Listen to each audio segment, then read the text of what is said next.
Tonight, we are going to explore something that most people never think about, and yet it is one of the most fundamental truths about the planet we live on.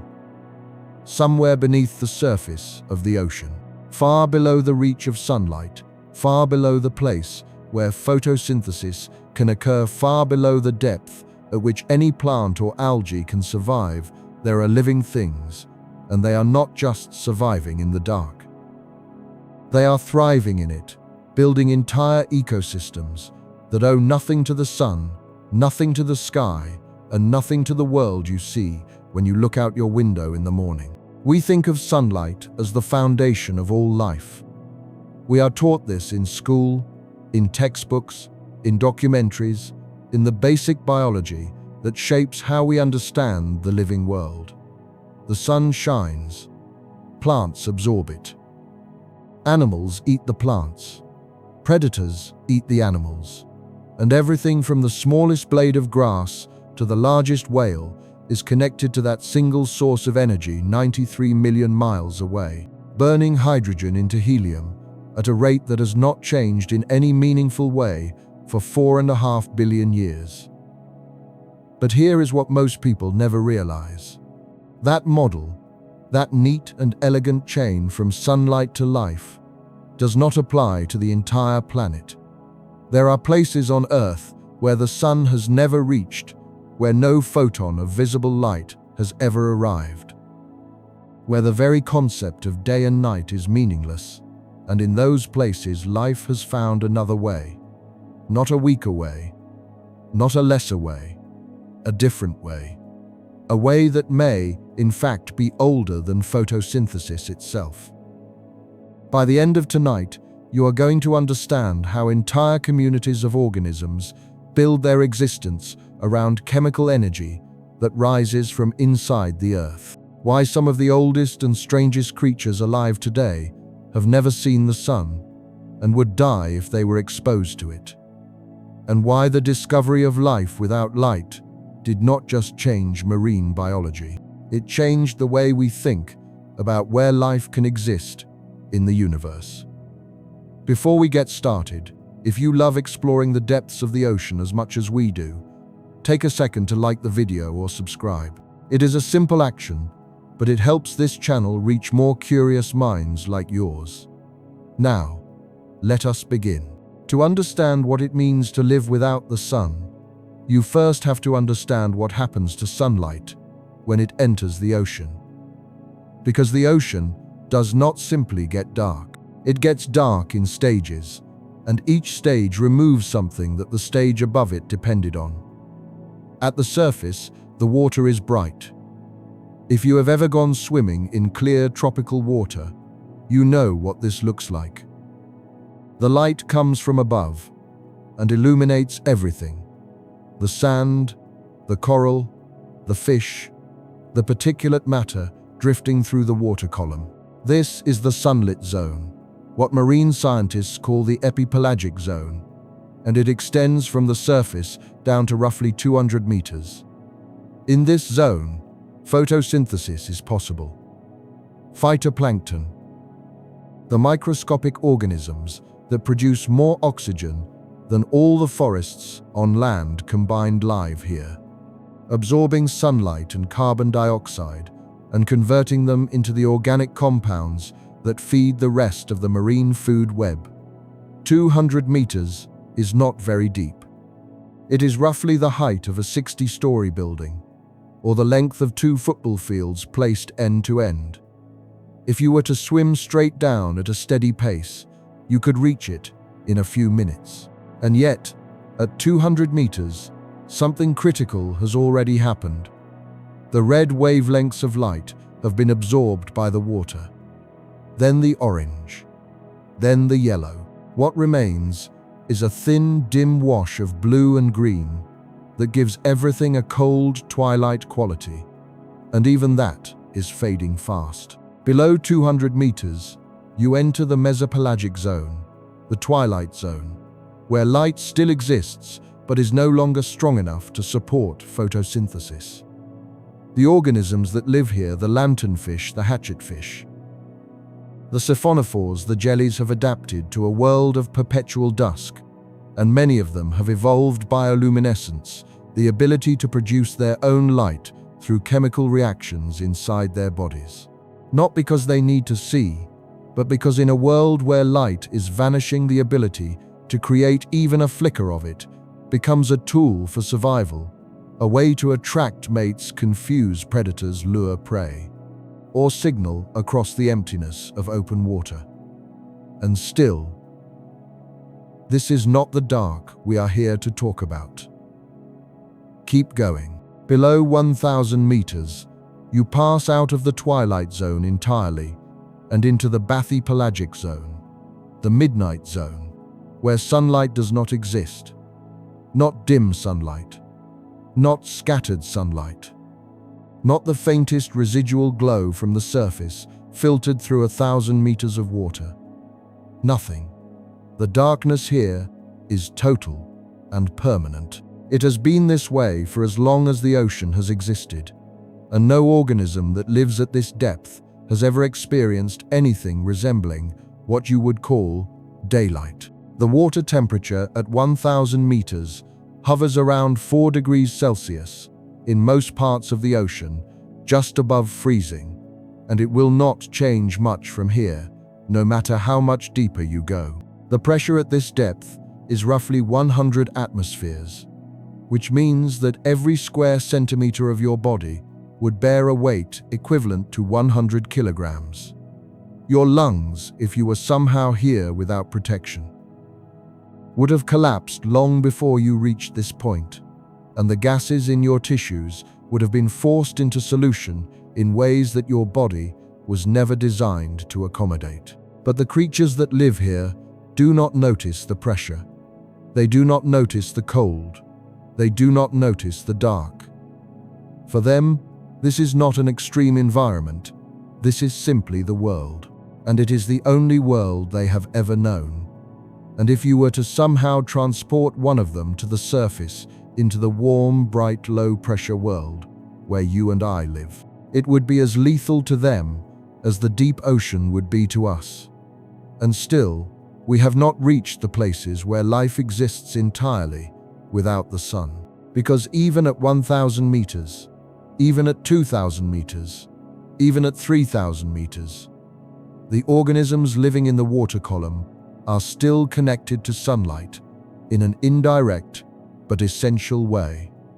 The food they eat, the dead phytoplankton, the fecal pellets, the carcasses of fish and whales and jellyfish that drift downward from the surface in what scientists call marine snow. All of that organic matter was originally produced by photosynthesis. The lanternfish that eats copepods at 500 meters is eating organisms that fed on phytoplankton. The squid that eats the lanternfish at 1,000 meters is 2 steps removed from the sun, but the connection is still there. The viperfish that eats the squid at 1,500 meters is 3 steps removed, but the chain remains unbroken. Marine snow is the lifeline of the deep ocean. It is a slow, continuous rain of dead and dying material that falls from the productive surface waters and sinks through the water column, sometimes taking weeks or even months to reach the bottom. By the time it arrives at the abyssal plain 3,000 to 6,000 meters below the surface, most of it has been consumed by organisms on the way down, and what remains is sparse, degraded, and low in nutritional value. The organisms that live on the abyssal plain, the sea cucumbers, the brittle stars, the tiny amphipods that scavenge the sediment, survive on what amounts to biological scraps, the remnants of a feast that happened thousands of meters above them in a world they will never see. But here is what changes everything. There are places on the ocean floor where the earth itself provides the energy, where hot mineral-laden water erupts from cracks in the seafloor at temperatures that can exceed 400 degrees Celsius, where chemicals like hydrogen sulfide methane and hydrogen gas pour out of the rock in concentrations that would be instantly lethal to most surface organisms, and where, Despite all of this, despite the darkness, despite the pressure, despite the chemistry that seems designed to prohibit life there, are thriving communities of organisms, dense, complex, and abundant, living in conditions that no biologist in the mid-20th century would have considered possible. These are hydrothermal vents, and the creatures that live around them have rewritten our understanding of what life needs to exist. The story of their discovery begins in 1977 in a place called the Galapagos Rift, a spreading center on the floor of the eastern Pacific Ocean, roughly 2,500 meters below the surface. A team of geologists aboard the research vessel Nor deployed a small submersible called Alvin, operated by the Woods Hole Oceanographic Institution, to investigate temperature anomalies that had been detected in the water near the rift. They were looking for hot water. What they found was something no one had predicted.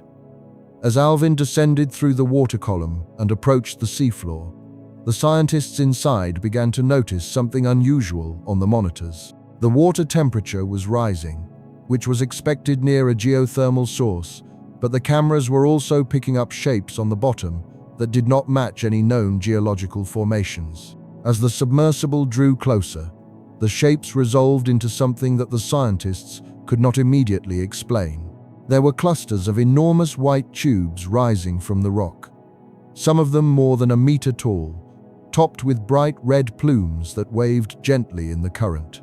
There were dense beds of mussels and clams, covering the rock in thick aggregations. There were shrimp, crabs, and pale fish moving through the scene. And all of this was happening in total darkness at 2,500 meters depth. In water that was laced with hydrogen sulfide, a compound that smells like rotten eggs and is toxic to most animals at even trace concentrations. The geologists were not biologists. They were not equipped to collect or classify living organisms. But they knew enough to understand that what they were seeing should not exist, at least not according to the prevailing model of how life in the ocean works. There was no sunlight here. There was no photosynthesis. There was no marine snow accumulating in sufficient quantities to support this density of life.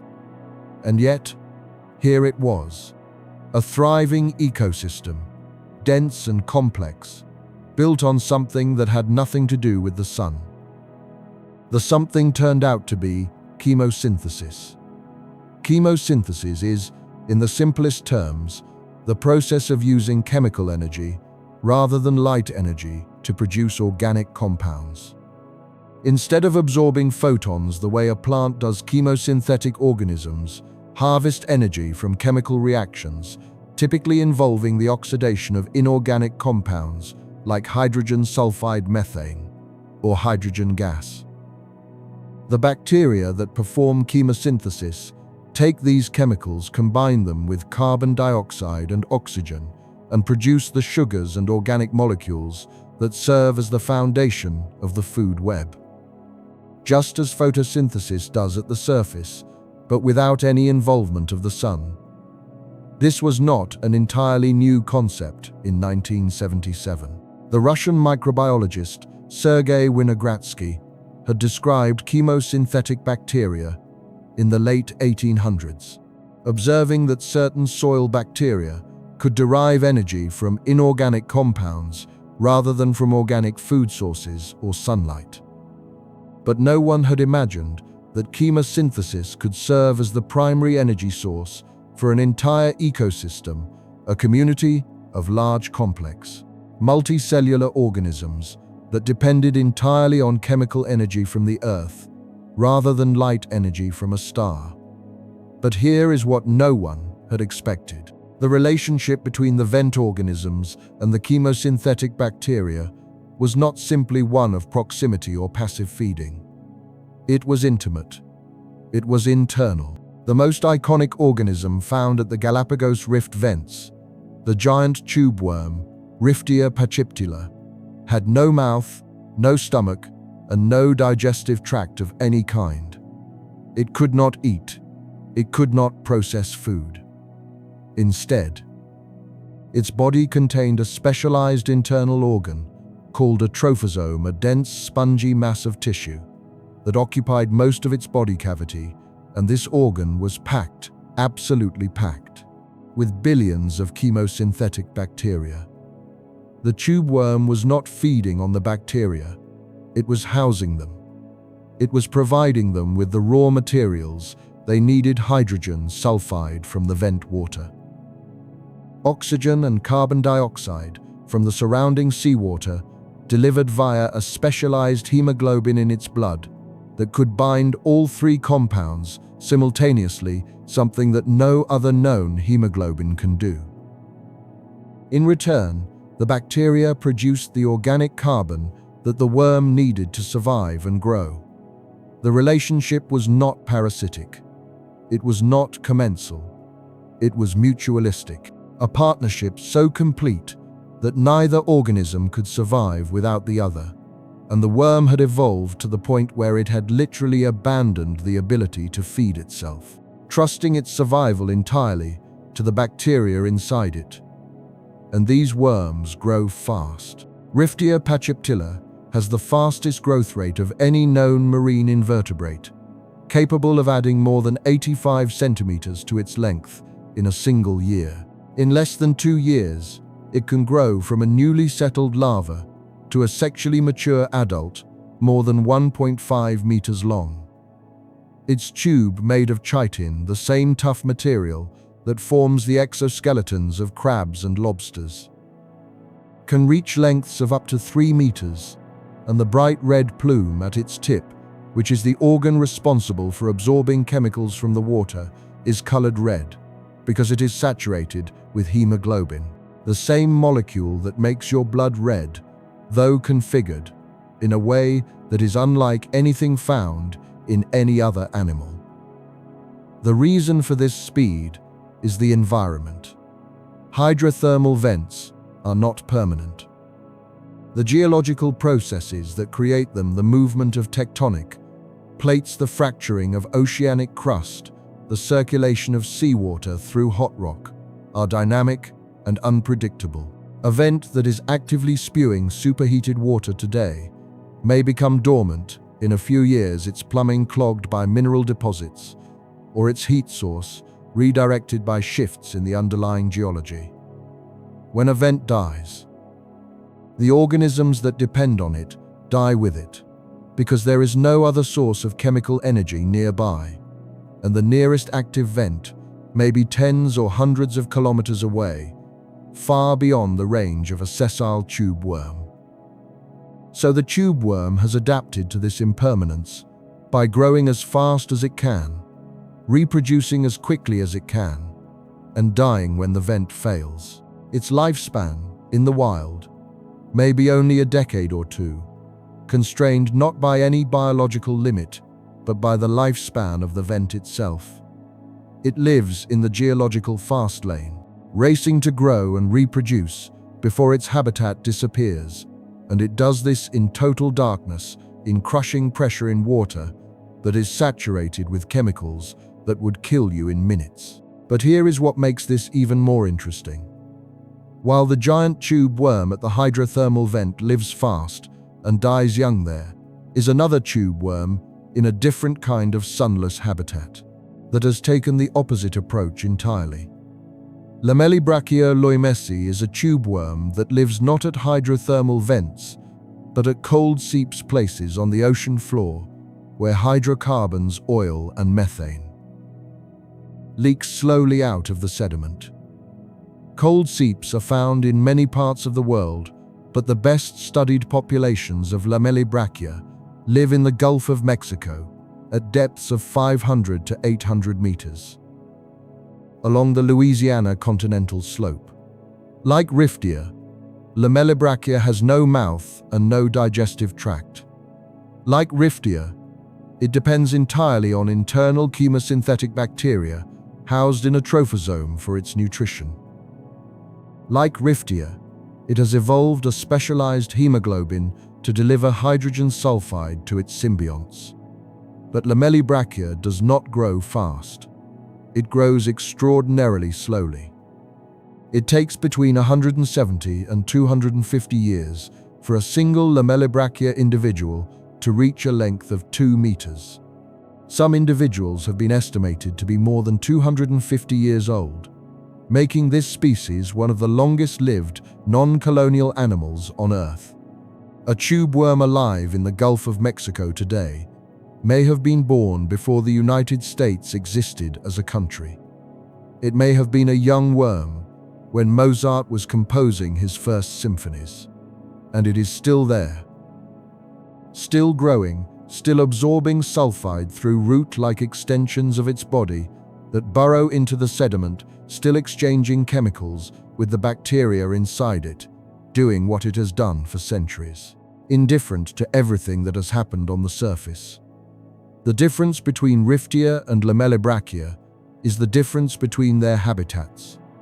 Hydrothermal vents are hot, energetic, and short-lived. Cold seeps are cool, low energy, and stable. A cold seep can persist for thousands of years, providing a slow but steady supply of hydrogen sulfide to the organisms that live on it. There is no urgency here, no geological clock ticking down. And so Lamellibrachia has evolved the opposite strategy from its vent-dwelling cousin, growing as slowly as possible, conserving energy, reproducing over centuries rather than years, and outliving everything around it through sheer patience. And still, we have not even begun to describe what happens when the vent water itself meets the seawater. The fluid that emerges from a hydrothermal vent is not ordinary water. It has been superheated by contact with magma or hot rock deep beneath the ocean floor, and during that process, it has dissolved enormous quantities of minerals and metals from the surrounding rock. When this superheated fluid, which can reach temperatures of 350 to 400 degrees Celsius, exits the vent and meets the near-freezing seawater of the deep ocean, the dissolved minerals precipitate out of solution almost instantly, forming towering chimneys of metal sulfide deposits that can grow several meters tall. These chimneys are called black smokers because the precipitating minerals form dense, dark clouds that billow from the top of the chimney like smoke from a factory stack. The chemistry of this process is violent. The temperature gradient between the vent fluid and the surrounding water can exceed 350 degrees within a distance of a few centimeters.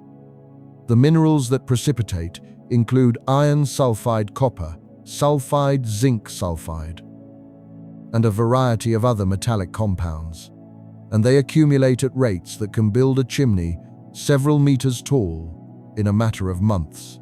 The largest known black smoker chimney structures have reached heights of more than 60 meters, roughly the height of a 20-story building. Though most are smaller and collapse under their own weight long before reaching that size. And around these chimneys, in the narrow zone where the superheated vent fluid mixes with the cold seawater to produce temperatures that are hot but not lethal, the chemosynthetic bacteria thrive. They form thick mats on the chimney walls, on the surrounding rock, and on the surfaces of the animals that live nearby. These mats can be several centimeters thick, and they are the primary producers of the vent ecosystem, the equivalent of the grass in a meadow, or the phytoplankton in the sunlit ocean. Everything else at the vent, the tube, worms, the mussels, the crabs, the shrimp. The fish depends on these bacteria, either by hosting them internally, grazing on them directly, or eating other organisms that feed on them. The diversity of life at hydrothermal vents is remarkable, not because there are an enormous number of species there, are not compared to a coral reef or a tropical rainforest, but because the species that are present are so highly specialized and so dependent on the vent chemistry that they are found almost nowhere else on Earth. Vent mussels of the genus Bathymediolus have gills that are colonized by chemosynthetic bacteria, allowing them to derive nutrition directly from the hydrogen sulfide in the water. Vent shrimp. Including the species Rimicaris exoculata, which is found at vents along the mid-Atlantic ridge, have lost their traditional eyes and instead possess a large flat photoreceptor on their backs, thought to be sensitive to the faint infrared glow emitted by superheated vent water, allowing them to orient themselves near the vents without getting too close to the lethal temperatures at the chimney mouth. And then there are the vent crabs, the vent octopuses, the vent fish, each adapted to this specific isolated sunless world in its own way. Each dependent on the chemical energy rising from the earth rather than the light energy falling from the sky. But here is what scientists did not initially realize about these vent ecosystems. The animals that live at them, the tube worms, the mussels, the shrimp, are not entirely independent of the sun. They are mostly independent, yes. Their energy comes from chemosynthesis, yes. But most of the organisms at hydrothermal vents, including the giant tube worm, are aerobic, meaning they require oxygen to survive. And the oxygen in the deep ocean comes from the surface. It was produced by photosynthesis, by the very phytoplankton and algae that the vent organisms seem to have no connection to. It dissolved into the surface water, was carried into the deep ocean by thermohaline circulation, the global pattern of ocean currents driven by differences in temperature and salinity, and eventually arrived at the depth of the vent, thousands of meters below the place where it was made.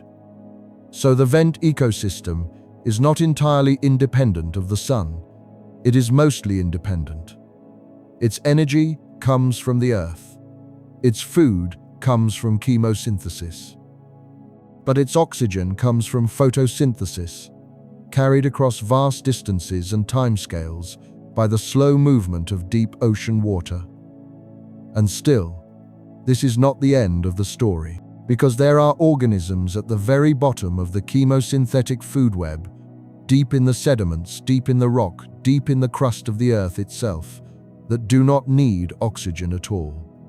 These are the anaerobic, chemosynthetic microbes, bacteria, and archaea that can derive energy from chemical reactions that do not involve oxygen reactions, involving sulfate, methane, iron, manganese, and hydrogen.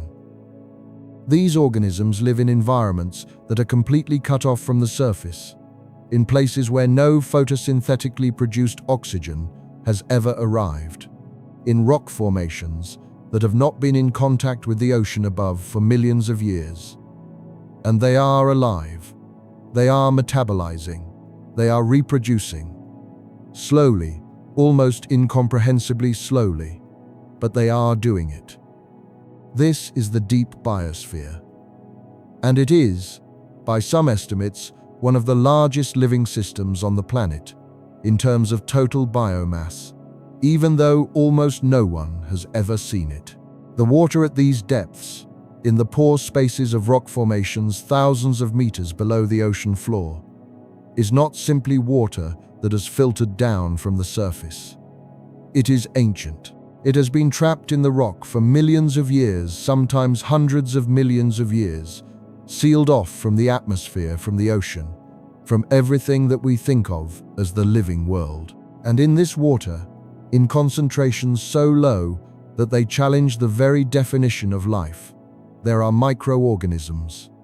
They divide once every 100 years, or once every 1,000 years, or perhaps even more slowly than that.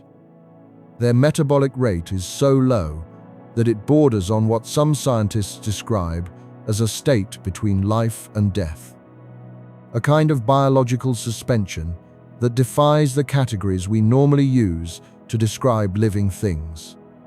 And yet, they are not dead. They are not dormant. They are actively, if almost imperceptibly, metabolizing the chemical compounds around them, extracting the tiniest quantities of energy from the reaction of hydrogen with carbon dioxide, or from the reduction of sulfate, or from the oxidation of methane. and using that energy to maintain their cellular machinery, repair their DNA, and occasionally, very occasionally, divide. These organisms represent what might be the most ancient form of life on Earth. The chemical reactions they use, the metabolic pathways they depend on, are thought by many astrobiologists to predate photosynthesis by hundreds of millions of years. Life on Earth may have begun not in a sunlit tide pool, not in a warm, shallow sea, but in the dark, hot, chemical-rich interior of the planet, in places very much like the environments where these organisms still live today. But we are not done with the creatures of the vents. Because the vent ecosystem contains one of the strangest forms of symbiosis ever discovered, and it involves not the tube worms or the mussels, but an animal that looks nothing like what you would expect to find in the deep ocean. The Yeti crab Kiwa hirsuta was first described in 2005, after being discovered at a hydrothermal vent field on the Pacific Antarctic Ridge, at a depth of approximately 2,200 meters. It is a small crustacean, roughly 15 centimeters long, with a pale white body and long arms covered in dense silky filaments that give it a hairy, almost furry appearance, which is how it got its common name. But those filaments are not hair.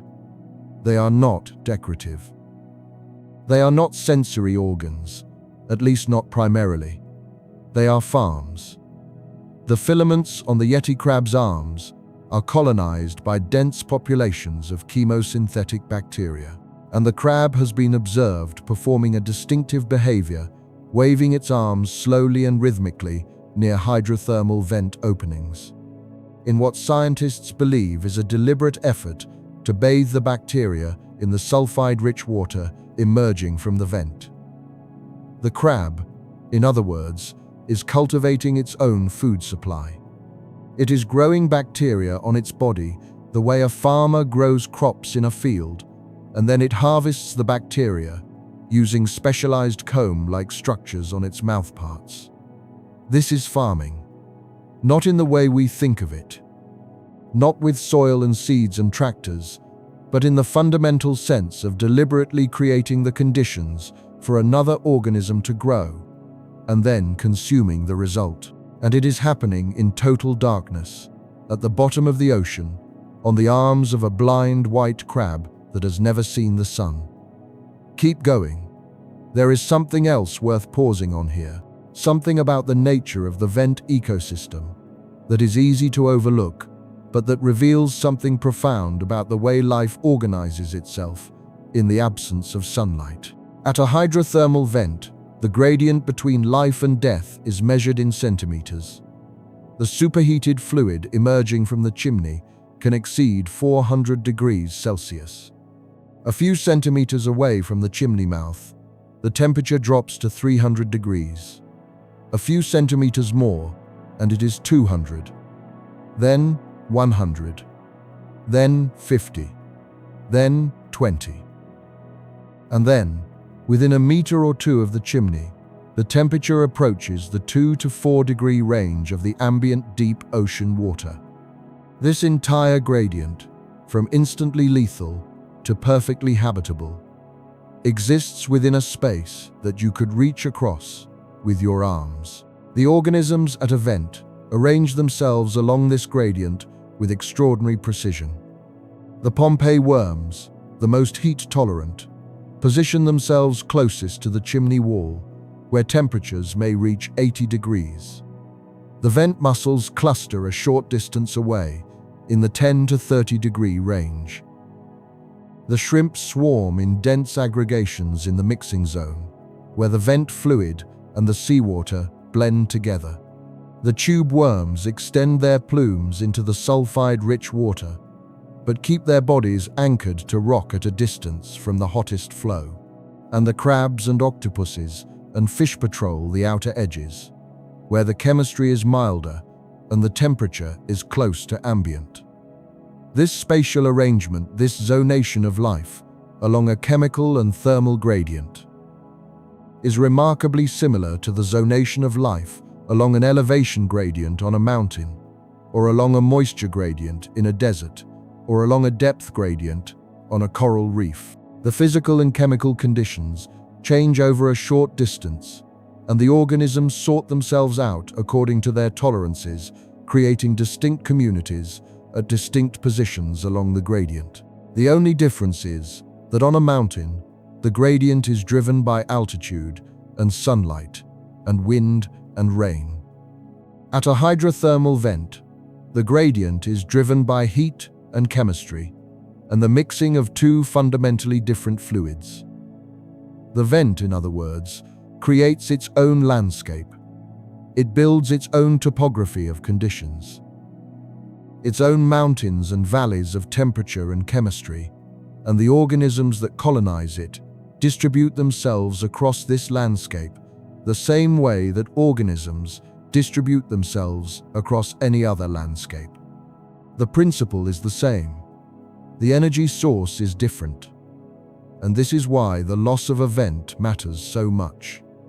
When a vent goes dormant, when the flow of superheated water stops and the chimney begins to cool and crumble, the entire landscape collapses. The temperature gradient disappears. The chemical gradient disappears. The zonation of organisms ceases to have any meaning because the conditions that created it no longer exist. The tube worms die, the mussels die, the bacterial mats thin and disappear, the shrimp disperse, the crabs wander away, and within a few years the spot that was once one of the most densely populated places in the deep ocean becomes indistinguishable from the surrounding abyssal plain, a patch of bare rock and fine sediment, with no indication that anything once lived there at all. The vent ecosystem is temporary. It is born, it thrives, and it dies, on timescales that range from a few years to a few decades, depending on the geology. And the organisms that depend on it must be prepared for this, must have strategies for dispersal and colonization, must be able to find the next vent before this one fails. The larvae of vent organisms are carried by deep ocean currents, and these currents are slow. The larvae may spend weeks or months drifting through the water column, carried at speeds of a few centimeters per second, before they encounter another active vent. Many of them, probably most of them, never find one. They drift until their energy reserves are exhausted, and then they die. The ones that survive are the ones that by chance encounter an active vent before their time runs out, and they settle, and they grow, and they begin the cycle again. This is the fundamental challenge of life at hydrothermal vents. The habitat is rich but impermanent. The organisms are specialized but must disperse across vast, lifeless distances. The reward for finding a vent is enormous, a dense, chemically powered oasis in the otherwise barren deep ocean. But the penalty for failing to find one is death. And this is where whale falls and wood falls become so important. Because these temporary organic food sources are scattered across the abyssal plain at intervals that may be small enough to serve as stepping stones for dispersing larvae. A larva that cannot reach the next active vent in its lifetime might be able to reach the nearest whale fall, settle there, reproduce, and send the next generation of larvae onward toward a vent or another whale fall farther along the current. The deep ocean floor, in this model, is not a void separating isolated vent communities. It is a landscape of scattered refugia, each one temporary, each one sufficient to sustain a population for a few decades or a few centuries before the larvae must move on.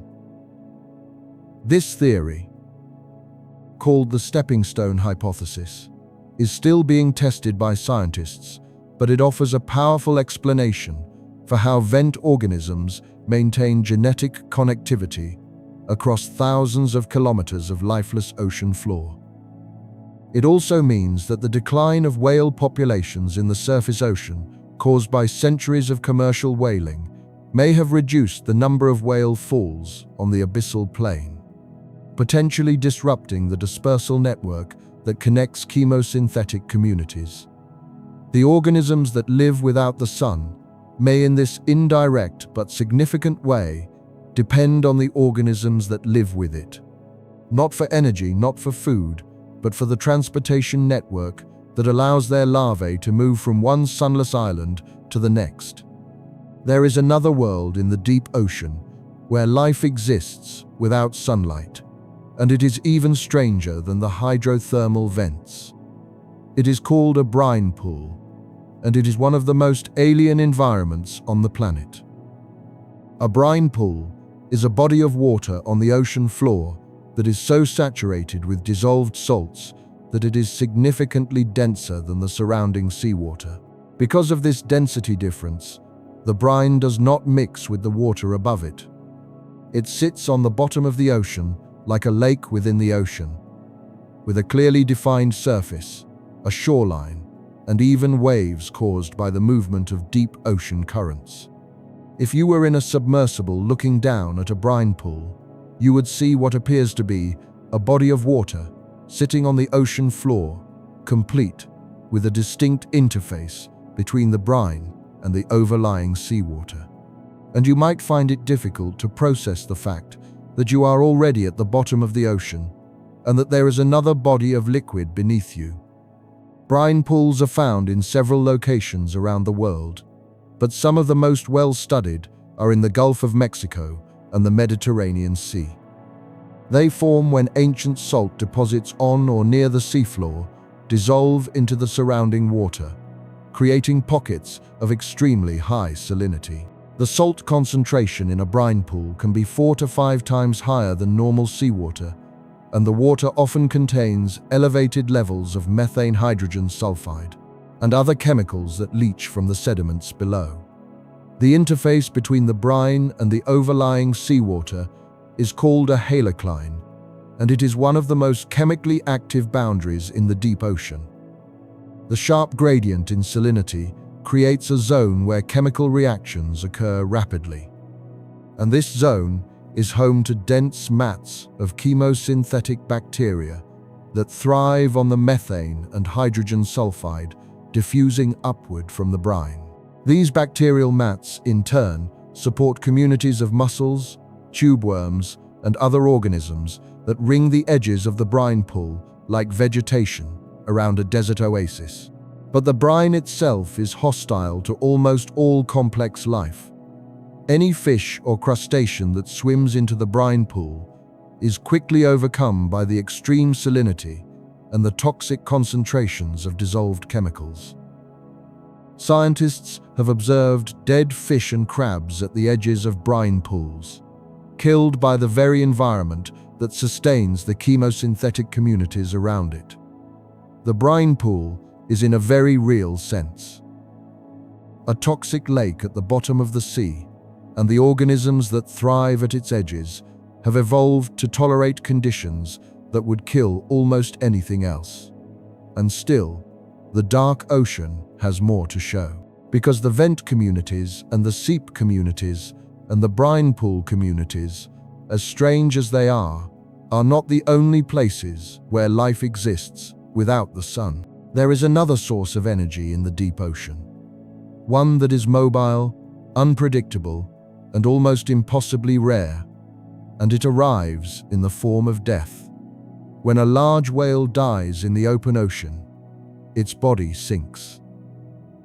It passes through the sunlit zone, the twilight zone, the midnight zone, and eventually comes to rest on the seafloor, sometimes at depths of several thousand meters. This event, the arrival of a dead whale on the ocean floor, is called a whale fall, and it is one of the most ecologically significant events that can occur in the deep sea. A single adult whale carcass can weigh 3,000 kilograms or more, and it represents an enormous sudden influx of organic matter into an environment that is otherwise starved of food. The organisms that live on the abyssal plain, accustomed to the thin, sporadic rain of marine snow, suddenly have access to a feast of unimaginable proportions. And the ecological succession that follows can last for decades. Scientists have identified at least 3 distinct stages in the ecological succession of a whale fall. The first stage, which can last for months or even years, is dominated by mobile scavengers, hagfish, sleeper sharks, amphipods, and other organisms that converge on the carcass and consume the soft tissue. These scavengers can strip a whale carcass to the bone in a matter of months, depending on the depth and the density of the local scavenger population. The second stage is the enrichment opportunist stage, during which the sediment around and beneath the whale bones becomes enriched with organic matter from the decomposing carcass, and dense populations of polychaete worms, crustaceans, and other small organisms colonize this enriched zone, feeding on the bacteria that thrive in the organically rich sediment. But it is the third stage that is most relevant to our story, because the third stage is the sulfur-philic stage, and it is during this stage that the whale fall becomes a chemosynthetic ecosystem. The lipids in whale bones, the oils and fats that are stored inside the dense, hard bone tissue, decompose, slowly producing hydrogen sulfide as a byproduct. And this hydrogen sulfide supports colonies of chemosynthetic bacteria that are virtually identical to the bacteria found at hydrothermal vents and cold seeps. These bacteria, in turn, support communities of mussels, clams, tube worms, and other organisms that settle on and around the whale bones and build a self-sustaining ecosystem that can persist for 50 to 100 years, long after the original whale has been reduced to nothing but bare skeleton. A whale fall, in other words, becomes a temporary hydrothermal vent, a sunless oasis powered not by the heat of the earth, but by the slow decomposition of bones. And because whale falls are scattered across the ocean floor, separated by distances that can range from a few kilometers to hundreds of kilometers, they may serve as stepping stones for vent and seep organisms, allowing species to disperse across the vast, otherwise lifeless abyssal plain by hopping from one whale fall to the next. This idea that whale falls function as biological stepping stones connecting otherwise isolated chemosynthetic communities is still being investigated by scientists, but it offers a compelling explanation for how vent organisms, which depend on habitats that are small, isolated, and short-lived, can maintain genetic connectivity across the enormous distances of the deep ocean. And still, we have not talked about the light, because in a world without the sun, the deep ocean is not entirely dark. It is almost entirely dark, but not entirely, because the organisms that live here have found another way to produce light. And they use it in ways that are as strange and varied as anything on the surface. Bioluminescence is the production of visible light by a living organism through a chemical reaction. The reaction involves a molecule called luciferin, which, when it reacts with oxygen in the presence of an enzyme called luciferase, produces a photon of light. This reaction produces almost no heat, which is why bioluminescence is sometimes called cold light, and it can be controlled with remarkable precision, turned on and off, modulated in intensity, shifted in color, and directed with specialized reflectors and lenses built into the organism's body. In the deep ocean, bioluminescence is not rare. It is the rule. Marine biologists estimate that between 76 and 90% of organisms living in the deep sea are capable of producing light. At depths below 200 meters, where sunlight has faded to nothing, the ability to produce light has evolved independently at least 40 times in different lineages of marine organisms: fish, squid, jellyfish, crustaceans, worms. Bacteria, and even some sharks, are bioluminescent, and they use their light for purposes that range from hunting to hiding to communicating to confusing predators. The anglerfish is perhaps the most famous example. There are approximately 170 known species of deep-sea anglerfish belonging to the suborder Ceracioidae, and they are found in every ocean at depths, typically between 1,000 and 4,000 meters. The females, which are significantly larger than the males in some species, the male is less than a tenth the length of the female, possess a modified dorsal fin spine called an elysium that extends from the top of the head like a fishing rod.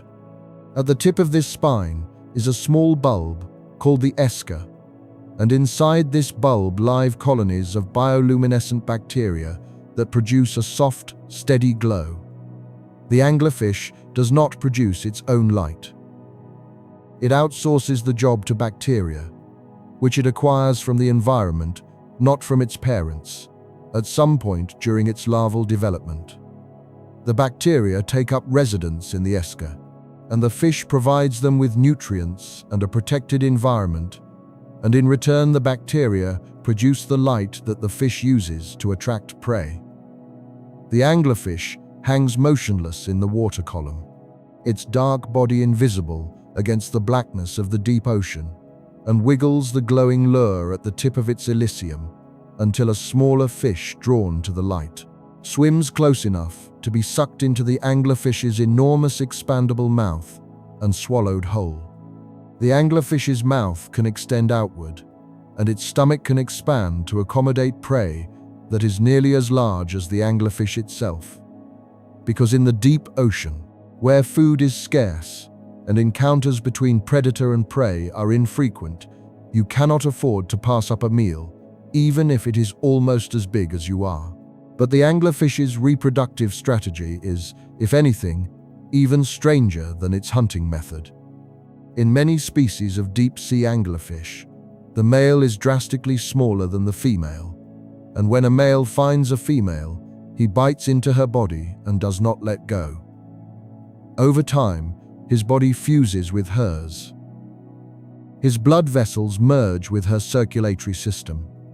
His internal organs degenerate one by one until he is nothing more than a small parasitic appendage attached to the female's body, providing sperm when she is ready to reproduce and receiving nutrients from her bloodstream in return. He has, in essence, traded his independence for the guarantee that when the female produces eggs, he will be there to fertilize them, because in the vast dark empty ocean finding a mate is one of the hardest things any organism can do, and once you find one, it makes biological sense never to let go. This is not a strategy born of abundance. It is a strategy born of scarcity, of darkness, of vast empty spaces where encounters are rare and the cost of missing an opportunity is measured in generations. And still, the light in the deep ocean has more stories to tell. The dragonfish, a small but formidable predator that lives at depths between 200 and 2,000 meters, has evolved something that no other known fish possesses. Most bioluminescent organisms in the deep ocean produce blue or green light because these are the wavelengths that travel farthest through water and that most deep sea eyes are adapted to see. But certain species of dragonfish, including members of the genera Aristostomias, Pachystomias, and Malacosteus, can produce red light. Red light does not travel far in water. It is absorbed quickly, which is why the deep ocean appears blue and then black as you descend. And because red light is effectively absent from the deep ocean environment, most deep-sea organisms have not evolved the ability to see it. Their eyes contain only blue-sensitive pigments, and they are effectively blind to red wavelengths. The dragonfish has exploited this. It produces red light from a specialized photophore below its eye, and it uses this light like a spotlight, illuminating prey that cannot see the light that is shining on them. The prey, which has no red sensitive pigments, has no idea it is being watched. It cannot see the light. It does not know the dragonfish is there. And by the time it realizes something is wrong, it is already too late. This is the deep ocean equivalent of night vision. The dragonfish has evolved its own private wavelength, invisible to almost everything around it, and it uses this wavelength to hunt in what, for its prey, is perfect darkness. But here is what makes this even more extraordinary. The dragonfish did not develop the ability to see red light through the same mechanism that other animals use. Most animals that can see red light do so because they have a visual pigment, a form of rhodopsin, that is sensitive to red wavelengths. The dragonfish of the genus Malacosteus appears to have acquired its red sensitivity through a different pathway, one that may involve a derivative of chlorophyll, the very pigment that plants use to absorb sunlight for photosynthesis. Chlorophyll, in a modified form, acting as a photosensitizer in the eye of a fish that lives 1,000 meters below the nearest ray of sunlight. The connections between sunlight and darkness, between the surface and the deep, between photosynthesis and chemosynthesis, run deeper and more strangely than anyone imagined. Keep going. We have talked about vents, and seeps, and brine pools, and whale falls, and the organisms that make their living at each of these sunless habitats. But there is one more source of energy in the deep ocean that deserves attention, and it is one that most people have never heard of. Wood falls. When a large tree falls into the ocean, whether through erosion storms, floods, or the natural collapse of coastal forests, the trunk sinks to the bottom and comes to rest on the seafloor. Like a whale fall, a woodfall represents a sudden influx of organic material into a food-poor environment, and it supports its own community of specialized organisms. The wood is consumed by boring bivalves, small clams of the family Xylophagidae that tunnel into the wood and digest the cellulose with the help of symbiotic bacteria. These boring bivalves are related to the shipworms that plagued wooden sailing vessels for centuries, and they can reduce a large log to sawdust in a matter of years.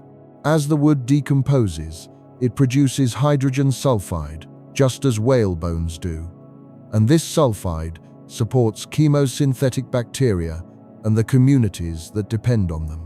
Scientists have found that the species composition at wood falls overlaps significantly with the species found at whale falls cold seeps and hydrothermal vents, providing further evidence that these sunless habitats are ecologically connected with organisms dispersing between them across the otherwise barren ocean floor.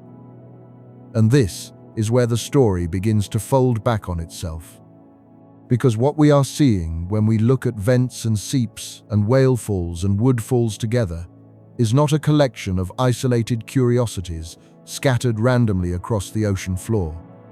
We are seeing a network of sunless habitats, each powered by chemical energy rather than light energy, each supporting communities of organisms that have evolved to thrive without the sun, and each connected to the others by the slow dispersal of larvae through the deep ocean, carried by currents that move at speeds of less than a centimeter per second, taking months or years to travel from one habitat to the next. And there is something else about the deep ocean that most people never consider. Sound. In the world above the surface, in the world of air and light and open sky, sound travels at roughly 343 meters per second. In the ocean, sound travels approximately 4.5 times faster, at roughly 1,500 meters per second. And unlike light, which is absorbed by water within a few hundred meters, sound can travel enormous distances underwater. The songs of blue whales, the largest animals ever to have lived, can be detected across entire ocean basins, traveling thousands of kilometers before fading below the threshold of detection. The deep ocean is dark, but it is not silent. It is, in many ways, one of the most acoustically active environments on Earth. At a hydrothermal vent, the sound of superheated water erupting through rock creates a continuous rumble. A low-frequency noise that propagates outward through the water in all directions. The cracking and popping of mineral deposits as they form on the chimney walls adds to this, as does the creaking and settling of the chimney structure itself, which is constantly growing, constantly shifting, constantly adjusting to the changing flow of vent fluid. These sounds may serve as acoustic beacons for vent organisms, helping larvae or mobile animals locate active vents across the otherwise featureless ocean floor, though this remains an area of active research. The deep ocean also carries sounds from the surface. The noise of ships, the thrum of propellers, the pulse of sonar, all of these sounds propagate downward through the water column and reach the deepest parts of the ocean. The deep sound channel, also called the SOFAR channel, is a layer of water at a depth of approximately 1,000 meters, where the speed of sound reaches its minimum value due to the combined effects of temperature and pressure. Sound that enters this channel can travel extraordinarily long distances with minimal attenuation, bouncing between the upper and lower boundaries of the channel in a pattern that keeps it focused and prevents it from dissipating. During the Cold War, the United States Navy used the SOFAR channel to detect submarine movements thousands of kilometers away. The deep ocean, for all its darkness, is a supremely efficient conductor of sound. What this means for the organisms that live without the sun is still largely unknown. Many deep-sea organisms produce sounds, clicks, grunts, and rumbles that may serve communicative or navigational functions. The extent to which human-generated noise interferes with these sounds, or with the natural soundscape of the deep ocean, is a question that scientists are only beginning to investigate. The deep ocean is changing, not just chemically and thermally, but acoustically, and the organisms that live there may be experiencing a world that sounds different from the one their ancestors knew. And so we come to the question of time. The deep ocean operates on timescales that are fundamentally different from the ones we are accustomed to. On the surface, life moves fast. Generations of mice are born and die in a year. Forests grow and fall in centuries. Civilizations rise and collapse in millennia. But in the deep ocean, time moves differently. The sediment on the abyssal plain accumulates at roughly 1 centimeter per 1,000 years. The water at the bottom of the Pacific Ocean, the water that bathes the tube worms and the sea cucumbers, and the amphipods of the abyssal zone, last touched sunlight somewhere in the North Atlantic, probably during the medieval period, and it has been traveling through the deep ocean ever since. Carried by the thermohaline circulation at a pace so slow that 1,000 years is a reasonable estimate for its transit time across a single ocean basin. The water touching the bottom of the Pacific right now is old.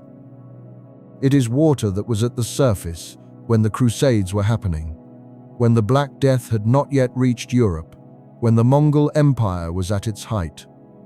It descended into the deep North Atlantic, sank to the bottom, and began its slow journey southward and then eastward through the Southern Ocean and into the Pacific, arriving at its current position roughly now 1,000 years later, cold and dense and laden with the dissolved oxygen that it absorbed at the surface a millennium ago. This is the timescale of the deep ocean. The water moves slowly. The sediment accumulates slowly. The organisms grow slowly. The geological processes that create vents and seeps and trenches operate on timescales of millions of years. And the organisms that live in this environment have evolved to match these timescales, growing slowly, reproducing, slowly metabolizing, slowly, existing in a kind of biological slow motion that makes the pace of surface life seem almost frantic by comparison. The deep biosphere, the microbial community that lives in the rock below the seafloor, operates on the most extreme timescale of all. These organisms, bacteria and archaea, that derive energy from chemical reactions in the pore water of ancient rock formations, may divide as infrequently as once every several thousand years. Their metabolic rates are so low that some scientists have questioned whether they should be considered alive in any conventional sense, or whether they represent a new category of existence. Something between life and suspended animation organisms that are technically metabolizing, but at a rate so slow that it approaches zero. And yet, in aggregate, these slow metabolizers may constitute a significant fraction of the total biomass on Earth. Estimates of the size of the deep biosphere vary widely, but some studies have suggested that the mass of microorganisms in the subsurface ocean crust and sediments may rival or even exceed the mass of all life on the surface. If true, this would mean that the largest living system on the planet in terms of total biomass is one that exists entirely without the sun, entirely in the dark, entirely in rock, metabolizing at rates that are almost too slow to measure. The deep biosphere is not visible. It is not dramatic. It produces no towering tube worms, no glowing anglerfish, no iron-armored snails. It is silent, slow, and invisible, existing in the spaces between rock grains and in the fractures of ancient basalt, doing almost nothing for almost forever. And it has been doing this since the Earth was young, since before the atmosphere contained oxygen, since before the first cell learned to capture a photon of sunlight and use it to split a molecule of water. If the history of life on Earth were compressed into a single year, with the formation of the planet on January 1 and the present day on December 31, photosynthesis would not appear until roughly March. Complex multicellular life would not appear until November. Humans would arrive in the final seconds of December 31. But the chemosynthetic microbes of the deep biosphere would have been there from February onward, quietly metabolizing, quietly persisting, quietly doing what they have always done in the dark, in the rock, in the silence, for the vast majority of the history of life on this planet. The sun is important. It drives the surface biosphere, the photosynthetic food, web, the climate, the water cycle, the seasons, and the daily rhythm of light and dark that governs the behavior of every surface organism on the planet. But the sun is not the only source of energy for life. The Earth itself, the slow decay of radioactive elements in the core, and mantle, the residual heat from the planet's formation. The chemical reactions between water and rock, all of these provide energy that life can use, and life has been using these energy sources for far longer than it has been using sunlight. The creatures that live without the sun are not anomalies. They are not outliers. They are not strange exceptions to the general rule that life needs light. They are a reminder that life is more flexible, more tenacious, more creative than our surface-centered perspective would suggest. They are a reminder that the universe is dark and cold, and mostly empty. And that if life can only exist in the warm, bright, narrow conditions of a planetary surface, bathed in starlight, then life is rare indeed. But if life can exist in the dark, in the rock, in the chemical seep, in the sulfide-rich water of a hydrothermal vent, then the universe is a much more promising place than it seems when you look up at the stars and see only emptiness between them. This network existed long before human beings appeared on Earth. It existed before the dinosaurs. It existed before multicellular life. The hydrothermal vents that power the core of this network have been active on the ocean floor for at least 3.5 billion years, since the earliest era of plate tectonics. And the chemosynthetic bacteria that form the base of the food web at these vents are among the most ancient lineages of life on the planet. Some scientists believe that life on Earth originated at hydrothermal vents. In the dark, hot, chemically rich waters of the early ocean, long before the atmosphere contained enough oxygen for photosynthesis to evolve. If this is true, then life without the sun is not the exception. It is the original. And everything that lives in the sunlight, every plant, every animal, every human being, is the derivative, the evolutionary offshoot of organisms that learn to live on chemical energy in the dark, before any of them learn to live on light. But here is what most people still do not understand about the creatures that live without the sun. They are not relics. They are not living fossils trapped in an ancient way of life. They are active, evolving, adapting organisms that continue to diversify and specialize in ways that we are only beginning to document. New species are described from vent and seep environments every year. New vent fields are discovered regularly, each with its own unique community of organisms, some of which are found at no other vent field on Earth.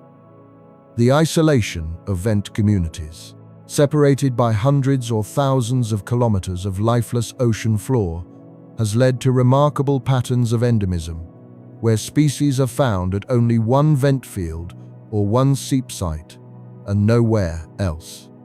This is similar to the pattern seen on oceanic islands, where geographic isolation drives speciation, and it suggests that the deep ocean floor, far from being a uniform featureless plain, is a landscape of isolated habitats. Each with its own evolutionary trajectory, each producing its own unique forms of life. And we are only just beginning to explore this landscape. Less than 5% of the ocean floor has been mapped in any detail, and an even smaller fraction has been directly observed by human eyes or cameras. The number of hydrothermal vents that have been discovered and studied is a tiny fraction of the total number that are estimated to exist. The mid-ocean ridge system. The chain of underwater volcanic mountains that runs through every ocean basin on Earth stretches for approximately 65,000 kilometers, and active venting has been confirmed along only a small portion of this length. What remains to be discovered in terms of new species, new ecosystems, new forms of chemosynthetic metabolism, and new relationships between organisms and their chemical environment is almost certainly far greater than what has already been found. And it is not just the biology that remains mysterious. The geology of the deep ocean floor the processes that create and sustain hydrothermal vents. The circulation of water through the oceanic crust, the distribution and behavior of cold, seeps, the formation and dissolution of brine pools, these are all active areas of research. And our understanding of each one is still in its early stages. We live on a planet that is 71% ocean. The average depth of that ocean is approximately 3688 meters. The deepest point, the Challenger Deep in the Mariana Trench, reaches a depth of approximately 10935 meters. And across all of that depth, across all of that darkness, across all of that pressure and cold and chemical complexity, life persists. Not just in spite of the conditions, but because of them. The chemicals that would kill a surface organism are food for a vent bacterium. The pressure that would crush a human is unnoticed by an amphipod at 8,000 meters. The darkness that would terrify you is simply the normal state of existence for an anglerfish that has never known anything else. For these organisms, the world we live in, the warm, bright, low-pressure world of the surface would be the hostile environment. The sunlight that sustains us would damage their cells. The low pressure would cause their bodies to expand and rupture. The temperature would be too high or too variable for their biochemistry to function. Our world, the world we think of as normal, as hospitable, as the baseline for what an environment should be, is, from their perspective, an extreme. And yet, despite all of this, despite the strangeness and the isolation and the total absence of sunlight, the creatures that live without the sun are not untouched by the world above. The deep ocean is not a separate planet. It is the lower portion of the same ocean that laps at beaches and fills harbors and carries container ships from port to port.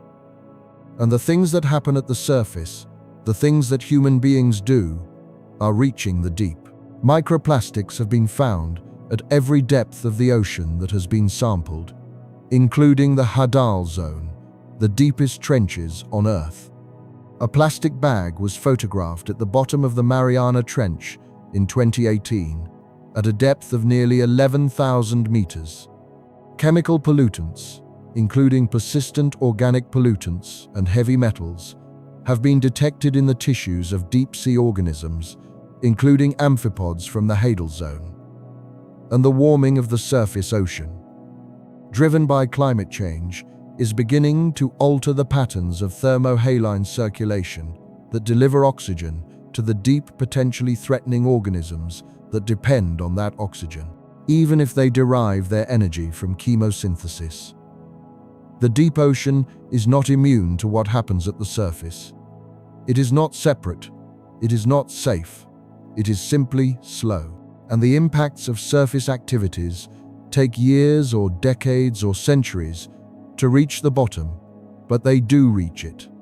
And when they arrive, the organisms that live there, organisms that have been adapted to stable conditions for millions of years, may not have the capacity to respond.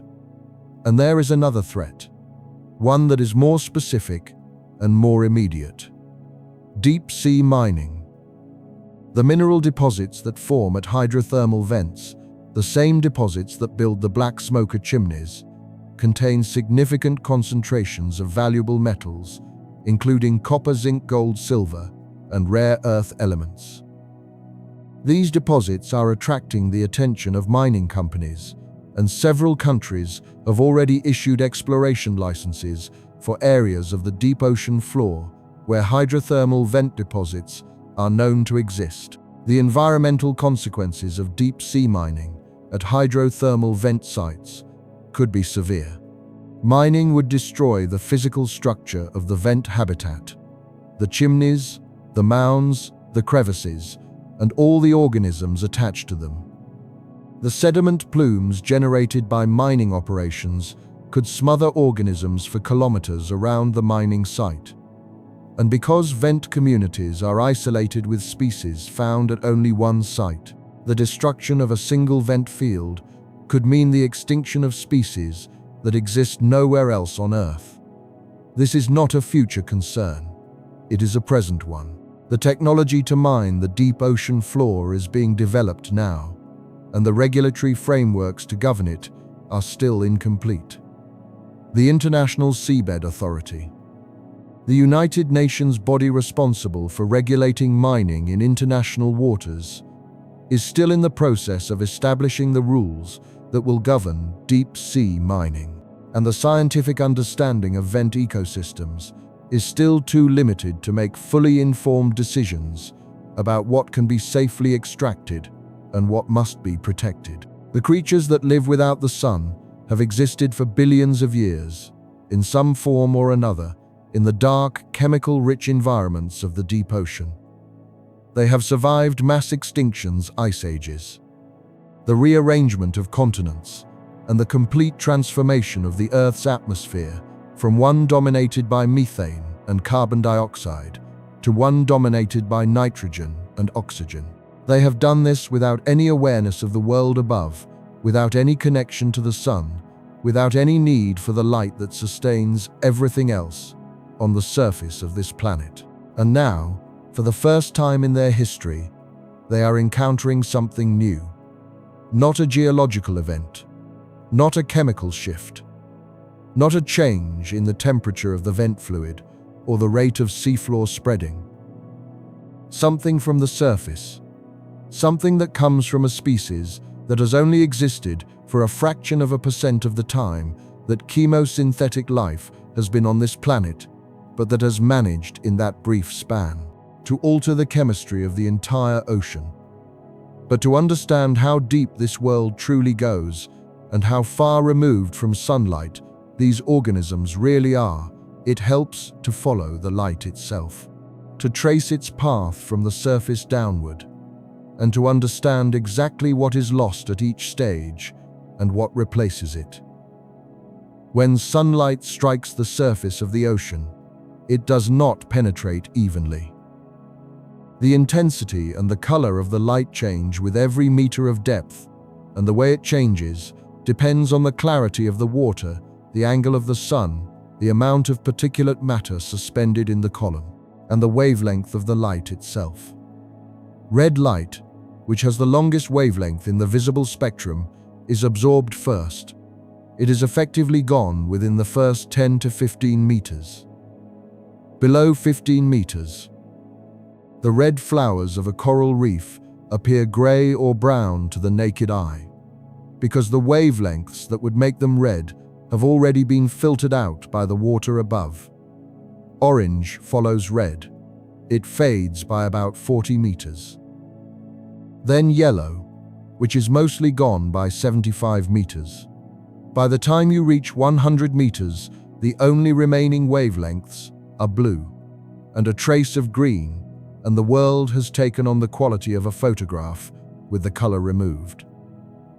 Everything rendered in shades of blue-gray that become progressively darker as you descend. At 200 meters, the light is roughly 1% of its surface intensity.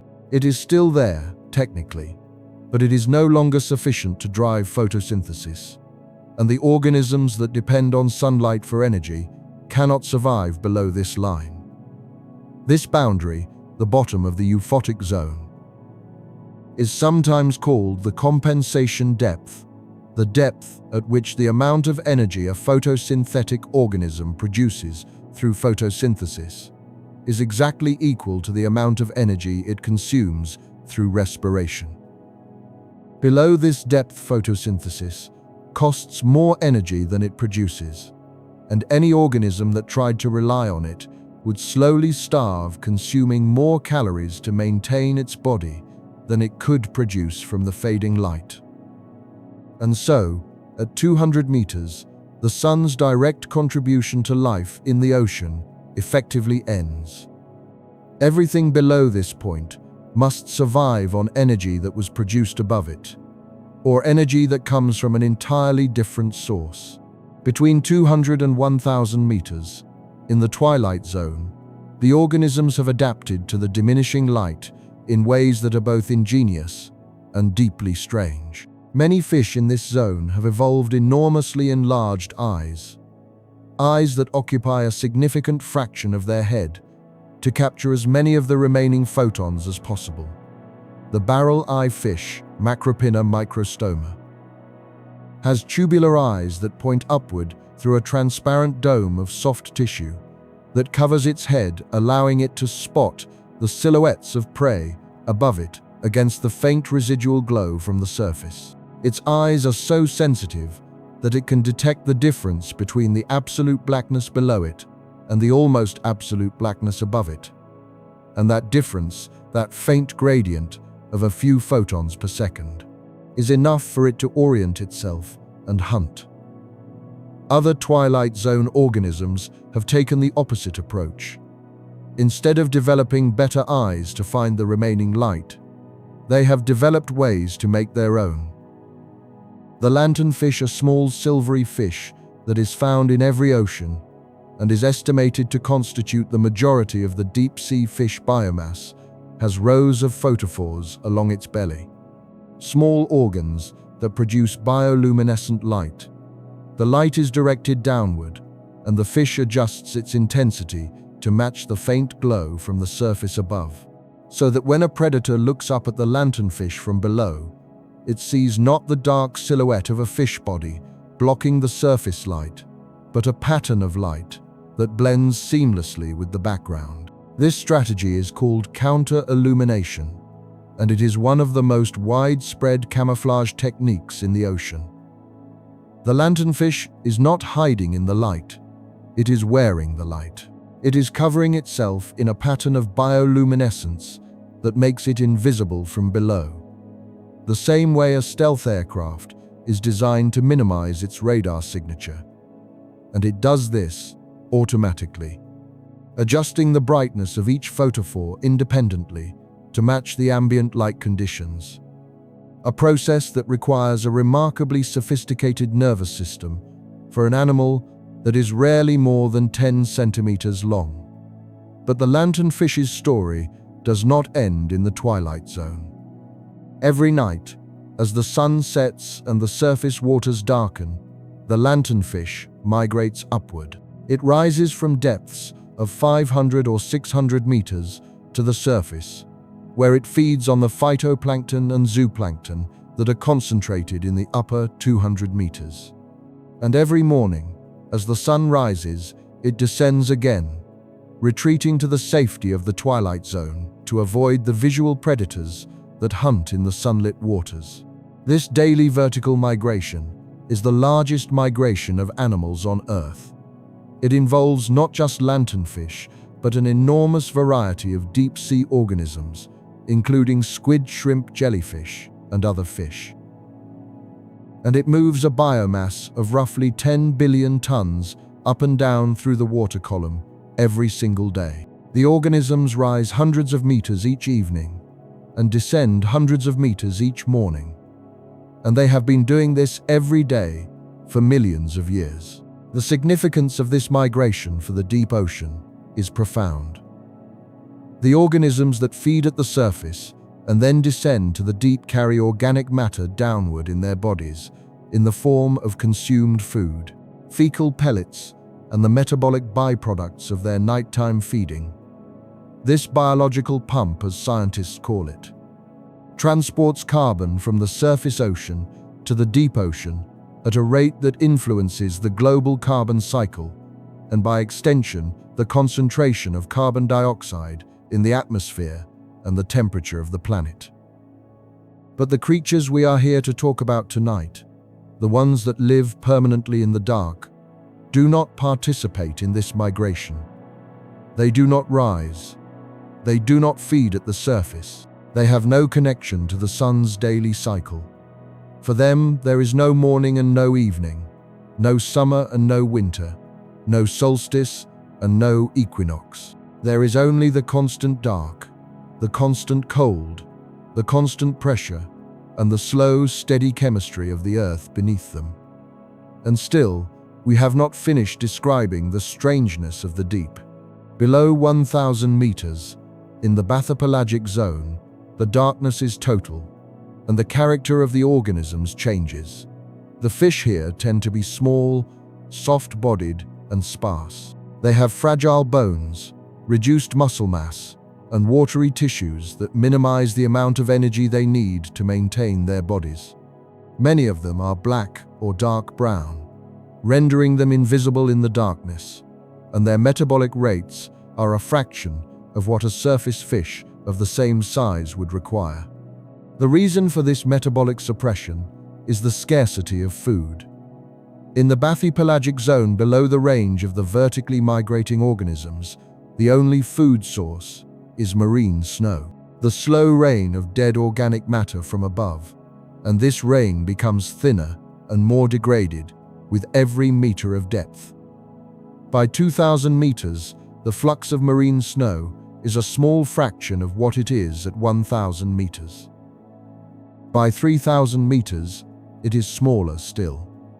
The organisms that live at these depths have adapted by doing less, moving less, breathing less, growing less, and reproducing less. They have slowed their lives down to match the meager energy budget that their environment provides. The gulper eel, Eurypharynx pelechinoides, is a dramatic example of this adaptation. It lives at depths between 500 and 3,000 meters, and it has evolved what is essentially a mouth with a tail attached. Its jaw can extend outward and backward to create an enormous gape much larger than its own body. And its stomach is highly elastic, allowing it to swallow prey that is significantly larger than itself. The gulper eel does not chase its food. It drifts through the water with its mouth open, or nearly so, waiting for something to blunder into its path. And because encounters with prey at these depths are so infrequent, the gulper eel's entire body plan is optimized for a single strategy. Eat whatever you encounter, no matter how large, because you may not encounter anything else for weeks or months. This is not a strategy of dominance. It is a strategy of desperation. And it is the strategy of many bathypelagic organisms, shaped by billions of years of selection in an environment where food is the rarest and most precious resource. Below 4,000 meters, you enter the abyssopelagic zone, the abyss, named from the Greek word for bottomless. The abyssal plain, which covers roughly 65% of the Earth's surface, is one of the flattest landscapes on the planet, a vast, featureless expanse of fine-grained sediment that has been accumulating at a rate of approximately 1 centimeter per 1,000 years. The sediment here is composed of the skeletal remains of microscopic organisms that lived and died in the surface waters millions of years ago. Their shells and frustules drifting downward through the water column and settling on the bottom in a slow, continuous snowfall that has been going on for as long as the ocean has existed. The organisms that live on the abyssal plain are adapted to one of the most stable environments on Earth. The temperature here is typically between 1 and 4 degrees Celsius. The salinity is nearly constant.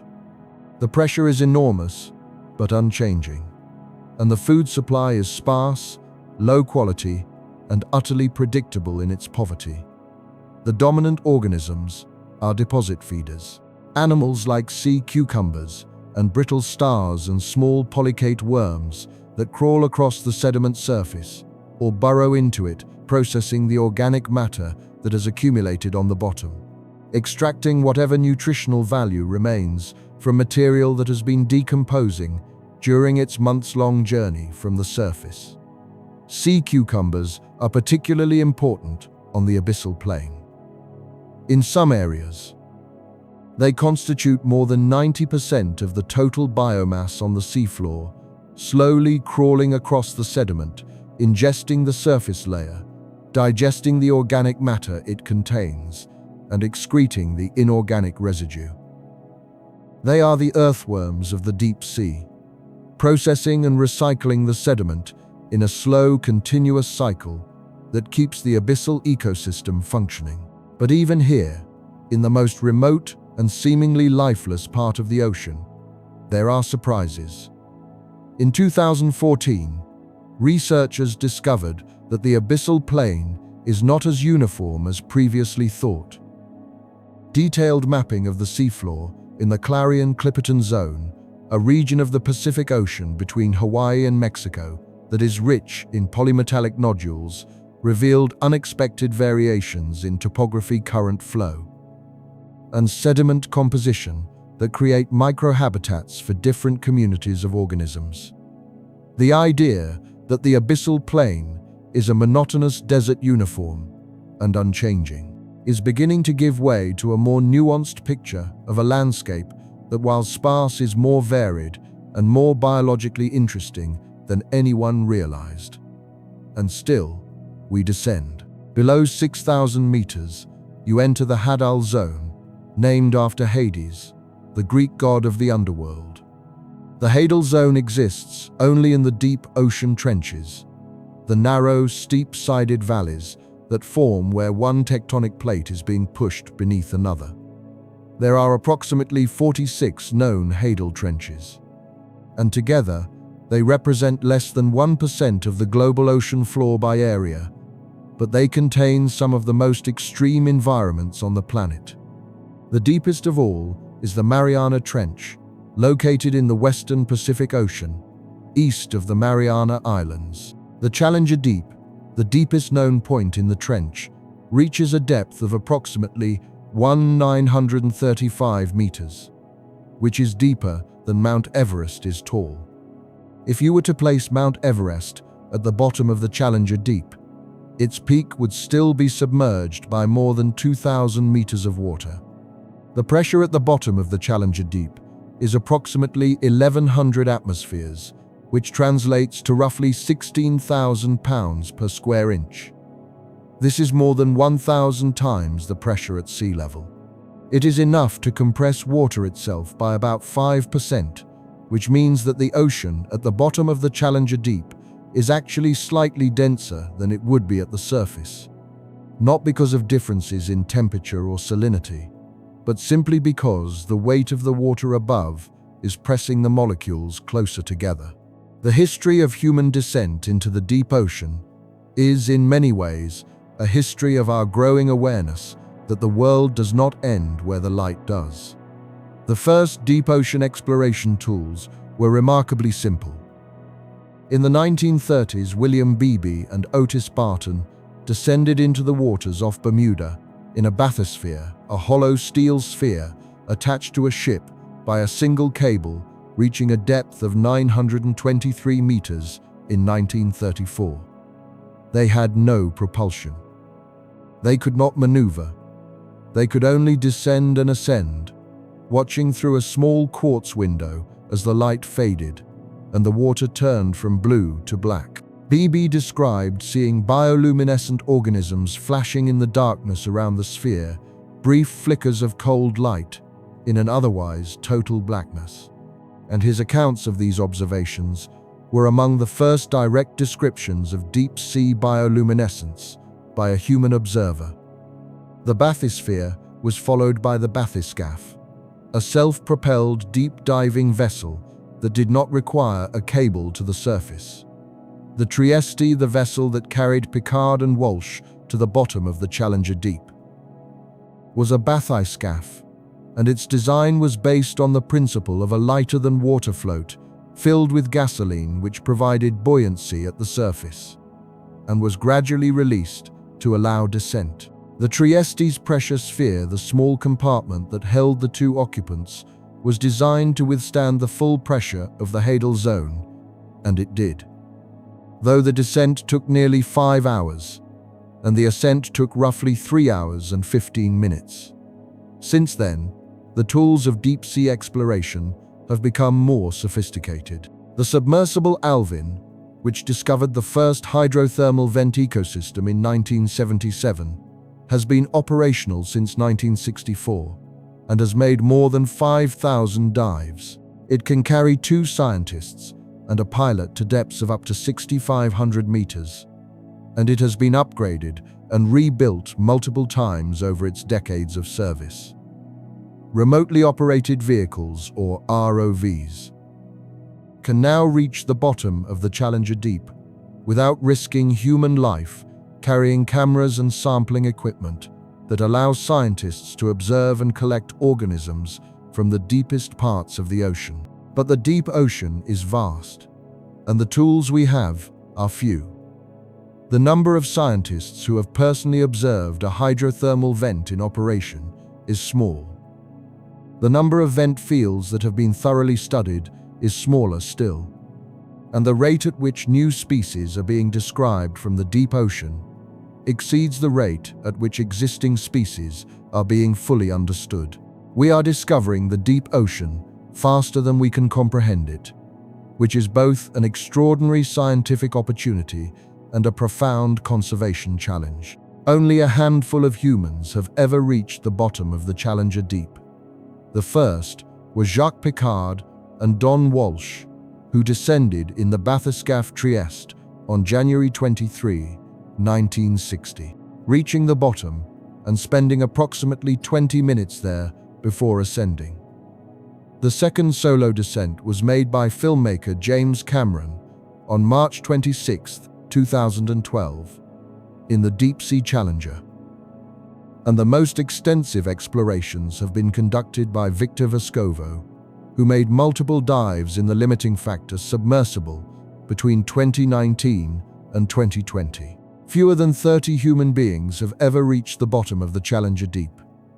By comparison, more than 700 people have been to space. The deepest part of our own planet is less visited than the void beyond our atmosphere, and the organisms that live there are in many ways less understood than the geology of the moon. But organisms do live there. In 2023, a snailfish was filmed at a depth of 83.36 meters in the Izu Ogasawara Trench, making it the deepest living fish ever recorded. Amphipods, small shrimp-like crustaceans, have been collected from the bottom of the Challenger Deep itself, and they are not just surviving at those depths, they are actively feeding, reproducing, and competing with each other for resources. The amphipods of the Hadal Zone are scavengers. They converge on any organic matter that falls to the bottom of the trench, and they do so with a speed and intensity that suggests food at these depths is vanishingly rare. Scientists who have lowered baited camera systems into the Hadal Zone have recorded swarms of amphipods descending on the bait within hours, consuming it completely, and then disappearing back into the darkness. Their existence at the bottom of the deepest trenches on Earth is a testament to the tenacity of life, to its ability to persist in conditions that seem, from our perspective, completely incompatible with biological function. And even at these depths, even in the Hadal Zone, the boundary between sun-dependent life and sun-independent life is not always clear. The amphipods at the bottom of the Challenger Deep are feeding on organic matter that ultimately came from the surface, from the photosynthetic food web that begins with phytoplankton in the sunlit zone. They are the end of a very long food chain, but the chain still leads back to the sun. The truly sun-independent organisms, the ones that have severed every connection to light energy, are the chemosynthetic microbes in the sediments and rock formations below the seafloor. They are the deepest, slowest, most ancient forms of life we know, and they exist in a world that the sun has never touched and never will. Let us return now to the hydrothermal vents, because there is more to say about the creatures that live there, creatures whose adaptations are so specialized and so unlike anything on the surface that they challenge our basic assumptions about what an animal can be. The Pompeii worm, Alvinella pompejana, is the most heat-tolerant complex animal known to science. It lives on the walls of black smoker chimneys at hydrothermal vents along the East Pacific Rise, at depths of around 2,500 meters. The posterior end of its body, which is anchored to the chimney wall, is exposed to water temperatures that can reach 80 degrees Celsius, while its anterior end, which extends into the surrounding seawater, experiences temperatures closer to 20 degrees Celsius. This means that the worm lives with a temperature gradient across the length of its body of approximately 60 degrees, a condition that would be lethal to any surface organism. The Pompeii worm's heat tolerance is not fully understood, but it is known to harbor a dense coat of filamentous bacteria on its back. And some scientists have hypothesized that these bacteria may provide a degree of thermal insulation, or that the chemical byproducts of the bacteria's metabolism may help protect the worm's tissues from heat damage. The worm produces a mucus that it secretes from specialized glands, and this mucus, which coats its outer surface, may also play a role in thermal protection, though the exact mechanism remains unclear. What is clear is that the Pompeii worm has evolved to survive in an environment that would cook most animals alive, and it has done so without any access to sunlight, without any connection to the photosynthetic food web. and without any of the mechanisms that surface organisms use to regulate their body temperature. It is an animal that lives on the surface of what is essentially an underwater volcano, and it has been doing this for as long as the vents have existed, adapting and readapting to the unpredictable, extreme, and fundamentally unstable conditions of its home. And there are others. The scaly-foot gastropod. Chrysomalon squamiferum is a snail that lives at hydrothermal vents in the Indian Ocean at depths of approximately 2,400 to 2,900 meters, and it has a feature that no other known animal possesses. Its foot, the soft, fleshy part of its body that protrudes from the shell, is armored with hundreds of small interlocking scales made of iron sulfide, the same mineral that forms the walls of black smoker chimneys. The scaly-foot gastropod incorporates iron and sulfur from the vent fluid into its body and uses them to build a suit of armor. The scales are composed of two iron sulfide minerals, pyrite and greigite, and they are layered over a softer organic base in a structure that has been compared to a composite material, combining hardness and flexibility in a way that provides protection against predators, particularly the venomous radula of predatory snails that also live at the vents. This is an animal that builds its own armor out of metal. Not metal in the figurative sense. Actual iron sulfide, precipitated from the chemical-rich waters of a hydrothermal vent incorporated into the tissues of its foot, and arranged in a pattern that maximizes defensive capability. No other known animal does this, and the biochemical pathways by which the snail achieves it are still being studied. The scaly-foot gastropod was discovered in 2001 and formally described in 2003. It is known from only 3 vent fields in the Indian Ocean: the Kairai, Solitaire, and Longchi fields, and its total known range is extremely small. In 2019, it became the first species to be classified as endangered, specifically because of the threat of deep-sea mining. 2 of the 3 vent fields where it lives fall within areas that have been licensed for mineral exploration by the International Seabed Authority, and if mining proceeds at those sites, the scaly-foot gastropod could lose the majority of its known habitat. An animal that builds its body out of iron sulfide, lives in the dark at the bottom of the Indian Ocean, has existed for millions of years without the sun, and may be driven to extinction by a species that discovered its existence less than 25 years ago. And still, the deep ocean holds more. Let us talk about the coelacanth, because the coelacanth is not a chemosynthetic organism, and it does not live at a hydrothermal vent. But it is one of the deep ocean's most powerful reminders that the dark parts of the planet can preserve things that the sunlit world has lost. The coelacanth, Latimeria chalumnae, belongs to a lineage of fish that first appeared in the fossil record approximately 400 million years ago, for most of the 20th century. Scientists believe that coelacanths had gone extinct at the end of the Cretaceous period, roughly 66 million years ago, along with the non-avian dinosaurs. Their fossils were well known, their anatomy was well studied, and their place in the evolutionary timeline was considered settled. They were dead, and they had been dead for a very long time. And then, in December 1938, a museum curator named Marjorie Courtenay-Latimer, working at a small natural history museum in East London, South Africa, noticed an unusual fish among the catch brought in by a local trawler. The fish was large, roughly 1.5 meters long, with an unusual blue coloration and fleshy, lobe-like fins that were unlike anything she had seen before. She brought the specimen to the attention of ichthyologist James Leonard Brierly Smith, who identified it as a coelacantha fish that was supposed to have been extinct for 66 million years. The discovery was one of the most extraordinary events in the history of biology.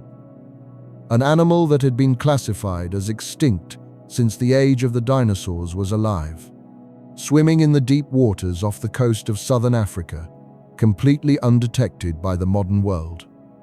It had survived the mass extinction that killed the dinosaurs, the cooling and warming cycles of the Cenozoic.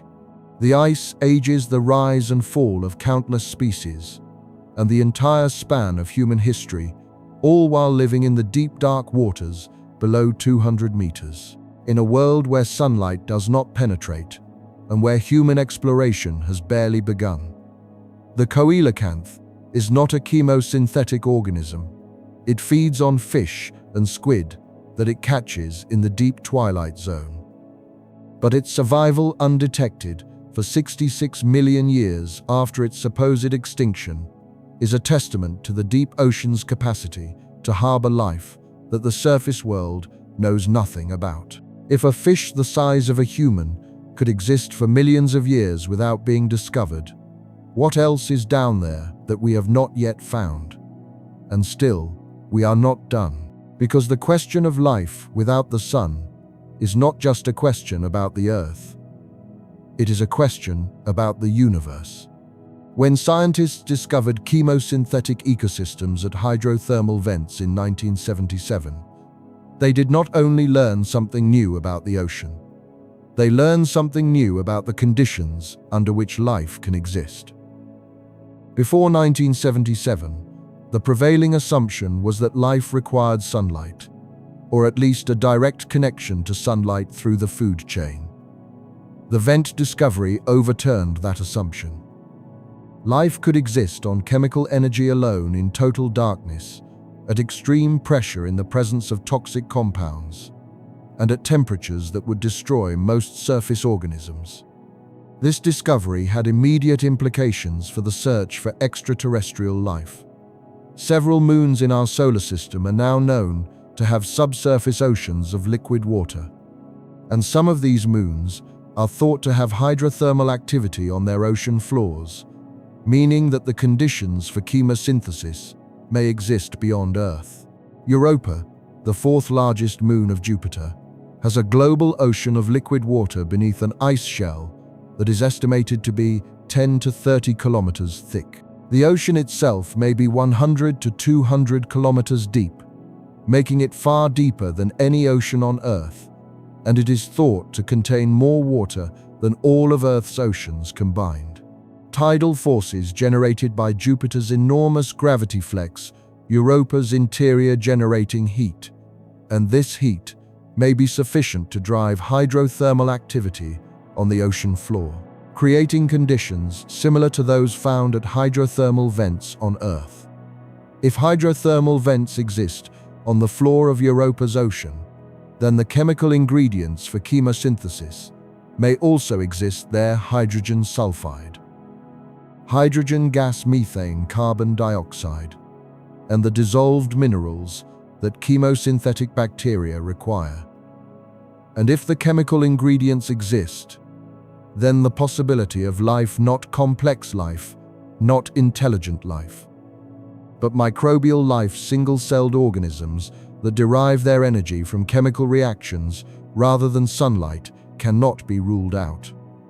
Enceladus, a small moon of Saturn, has provided even more direct evidence. In 2005, the Cassini spacecraft detected plumes of water vapor and ice particles erupting from cracks in the ice near Enceladus's south pole, and subsequent flybys revealed that these plumes contain not just water, but hydrogen gas, carbon dioxide, methane, and complex organic molecules. The presence of hydrogen gas is particularly significant because on Earth, the reaction between hydrogen and carbon dioxide is one of the primary energy sources for chemosynthetic microbes in hydrothermal environments. The discovery of hydrogen in Enceladus's plumes does not prove that life exists there, but it does mean that the chemical energy for life is available, and that the conditions in Enceladus's subsurface ocean are, in principle, compatible with the kind of chemosynthetic metabolism that supports life at hydrothermal vents on Earth. The creatures that live without the sun on Earth, the chemosynthetic bacteria at the vents. The tube worms at the seeps, the microbes in the deep biosphere, are not just interesting in their own right. They are the closest analogues we have to what life on another world might look like. They are the proof of concept, the demonstration that life does not need a star to exist, that it can build itself on the heat and chemistry of a planet or a moon in total darkness, under crushing pressure, in conditions that would seem utterly hostile to anything alive. If life exists on Europa, or on Enceladus, or on any of the other ocean worlds in our solar system, it may look something like the life at the bottom of our own ocean. Not identical, of course. The chemistry will be different. The geology will be different. The evolutionary history will be entirely its own. But the fundamental principle that life can be powered by chemical energy from the interior of a world rather than by light energy from a star will be the same. And that principle was discovered not in a laboratory, not through a telescope, not by a space probe, but by a small submersible called Alvin, descending through 2,500 meters of dark water in the eastern Pacific in 1977, finding life where no one expected it. The deep ocean taught us that life does not need the sun, and that lesson, more than any other, may ultimately tell us whether we are alone in the universe. Consider what this means. Beneath you, if you could somehow see through the crust of the planet and the water above it, there is a world that has existed for billions of years without any awareness of the one you live in. A world of tube worms growing in the dark, farming bacteria in their bodies of anglerfish hanging motionless in the blackness of dragonfish, shining red beams into the dark of crabs, farming bacteria on their arms. Of snails wearing armor made of iron, of worms surviving 80-degree water on the walls of underwater volcanoes, of microbes in the rock below the seafloor, dividing once every 1,000 years. Alive in a way that stretches the very definition of the word. And we have not yet described them all. And somewhere on the floor of the Gulf of Mexico, there is a tube worm that has been alive for more than 200 years, growing at a rate so slow that it is barely measurable, fed by bacteria that it houses in an organ that takes the place of a stomach, drawing sulfide from the sediment through root-like extensions of its body, doing what it has done since before the steamship was invented, indifferent to the centuries passing above it, indifferent to the entire trajectory of human civilization, existing in a state of quiet, chemical, sunless patience that our minds were never designed to fully comprehend. The world without the sun is not empty. It is not barren. It is not a lesser version of the world above. It is a complete, functioning, ancient biosphere built on an energy source that predates the one we depend on, populated by organisms that have never known and will never know the light that we take for granted every morning when we open our eyes. And there is more to say, because we have talked about the organisms that live at the vents and seeps, and we have talked about the organisms that live in the water column in the dark. But we have not yet talked about some of the most extraordinary adaptations that evolution has produced in the absence of sunlight. Adaptations that are so different from anything on the surface that they seem to belong to a different planet entirely. Consider the vampire squid, Vampiroteuthis infernalis, whose Latin name translates, with characteristic scientific understatement, to the vampire squid from hell. Despite its name, the vampire squid is not a vampire, and it is not technically a squid. It occupies its own taxonomic order, Vampiromorphidae, positioned somewhere between squid and octopuses, a living relic of an ancient lineage that has no close living relatives. It lives at depths between 600 and 1200 meters in what is called the oxygen minimum zone, a layer of the ocean where the dissolved oxygen concentration drops to levels that would suffocate most other cephalopods. The vampire squid has adapted to this low oxygen environment by evolving one of the lowest metabolic rates of any cephalopod. It does not hunt. It does not chase prey. It does not jet through the water the way a surface squid does. Instead, it drifts, slowly and almost motionless, extending two long, thin filaments that trail behind it like fishing lines. These filaments are covered in sensory cells and sticky mucus, and they catch marine snow, the drifting particles of dead organic matter that rain down from the surface. When enough material has accumulated on the filaments, the vampire squid reels them in and transfers the collected particles to its mouth using its arms. The vampire squid eats dead things. It eats the falling debris of the sunlit world, the fecal pellets and dead cells and fragments of organisms that drift downward through the water column. It is a deep-sea garbage collector, subsisting on the refuse of the ecosystem above, and it has evolved to do this with the minimum possible expenditure of energy. Because in the oxygen minimum zone, energy is expensive, and every calorie wasted is a calorie that may not be replaced. When threatened, the vampire squid does not squirt ink the way its shallow water relatives do, because at the depths where it lives, ink would be invisible in the darkness. Instead, it has evolved a different defense.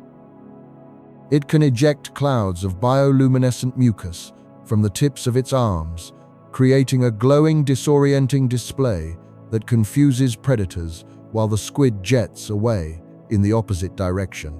It can also invert its webbed arms over its body, turning itself inside out and exposing rows of fleshy spines called cirri, which are not sharp enough to cause injury, but which make the squid look larger and more threatening than it actually is. The vampire squid has been living in the deep ocean for at least 200 million years, based on fossil evidence. It survived the extinction event that killed the dinosaurs. It survived the cooling of the oceans.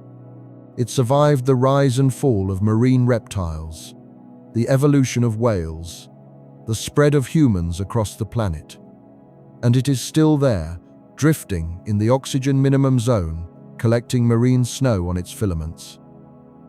Glowing when threatened, doing what it has done since the Jurassic period, in a world that is defined by darkness, low oxygen, and the patient collection of falling scraps. And still, there are more. The giant isopod.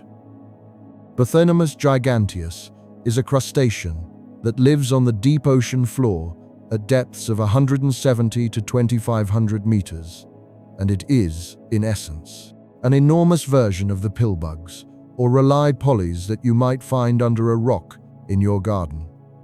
But whereas a garden pillbug is typically a centimeter or two long, the giant isopod can reach lengths of 50 centimeters and weights of nearly 2 kilograms. It is one of the clearest examples of a phenomenon called deep-sea gigantism, the tendency for certain deep-sea organisms to grow much larger than their shallow water or terrestrial relatives. The reasons for deep-sea gigantism are not fully understood, but several hypotheses have been proposed. The low temperatures of the deep ocean slow metabolic rates, which may allow organisms to grow larger over their longer lifespans. The high pressure may alter the physiology of cell growth in ways that favor larger body sizes, and the scarcity of food in the deep ocean may actually select for larger body size, because larger animals can survive longer between meals, and the ability to store energy as fat or other reserves becomes a significant survival advantage in an environment where feeding opportunities are rare and unpredictable. The giant isopod is a scavenger, and it has been known to survive for extraordinarily long periods without food. In one documented case, a captive giant isopod at a Japanese aquarium refused to eat for more than 5 years before eventually dying. Whether this represents a natural adaptation to prolonged fasting or simply an individual that had stopped feeding for unknown reasons is unclear. But it is consistent with the general pattern of deep-sea organisms that have evolved to function on very little energy over very long timescales. In the deep ocean, patience is not a virtue. It is a survival strategy. The organisms that live in the dark have evolved to wait, to conserve, to endure, to outlast the long stretches of emptiness between one meal and the next. They are not fast. They are not aggressive. They are not designed for a world of abundance and competition. They are designed for a world of scarcity and patience, and they have been refined by billions of years of evolution in exactly that world. Let us also consider the deep-sea octopus Granelodon boreopacifica, which holds the record for the longest known brooding period of any animal. In 2007, researchers at the Monterey Bay Aquarium Research Institute discovered a female of this species attached to a rocky ledge at a depth of approximately 1,400 meters in the Monterey Canyon off the coast of California. She was guarding a clutch of eggs, approximately 160 of them, attached to the underside of the rock. Over the next 4.5 years, the researchers returned to the site 18 times, and on every visit, the octopus was still there, still guarding her eggs, her body, slowly deteriorating, her skin becoming pale, and torn, her eyes clouding over. She brooded her eggs for approximately 53 months, more than 4 years, the longest observed egg-brooding period of any animal on Earth. During this time, she did not eat. She did not leave the eggs.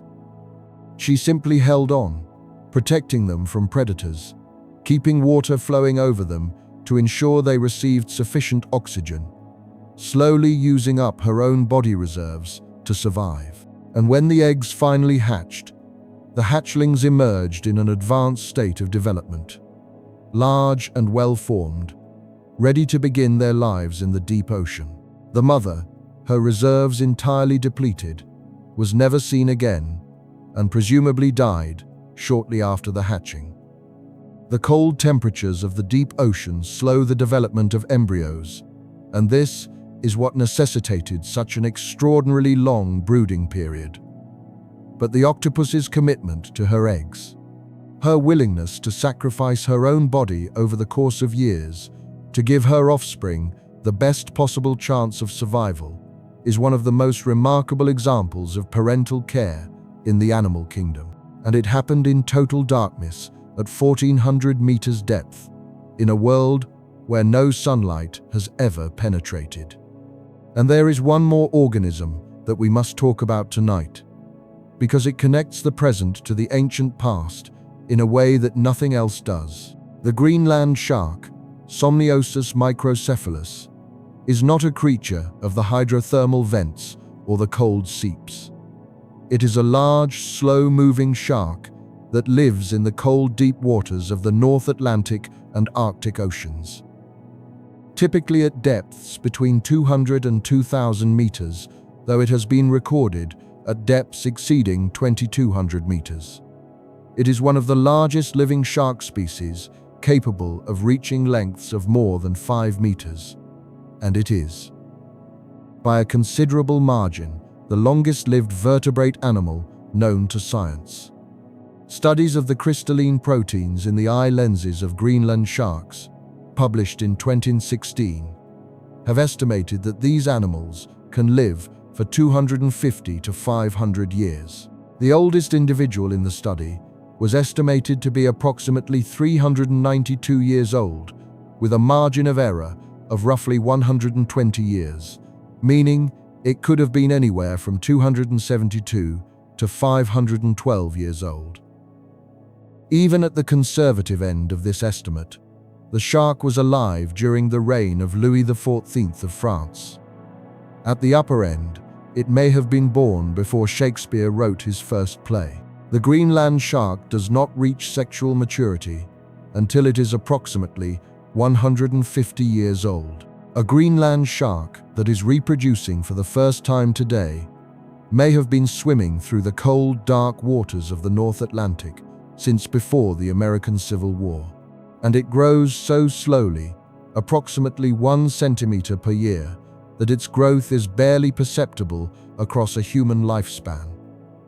These sharks have been swimming slowly through the cold, deep ocean for the entire span of modern human history, and they are still out there doing what they have always done, indifferent to everything that has happened on the surface. The Greenland shark is not a chemosynthetic organism. It is not independent of the sun. It feeds on fish, seals, and carrion, all of which are ultimately derived from the photosynthetic food web. But it lives in the dark. It moves through the dark. It spends its centuries in water that sunlight has not reached in temperatures just above freezing, at a metabolic pace so slow that a human lifetime would barely register as a significant portion of its existence. For the Greenland shark, the world above the water is irrelevant. The surface, with its light and its warmth and its storms and its seasons, is as distant and as meaningless as a distant star. The shark exists in the dark, in the cold, in the slow, patient chemistry of a body that has been refined by evolution over hundreds of millions of years to survive in conditions that most surface organisms cannot even imagine. And still, we must also acknowledge what we do not know, because the deep ocean is the least explored environment on Earth. Less than 5% of the ocean floor has been directly observed by human eyes or cameras. Less than 20% has been mapped at a resolution comparable to what we have for the surface of Mars.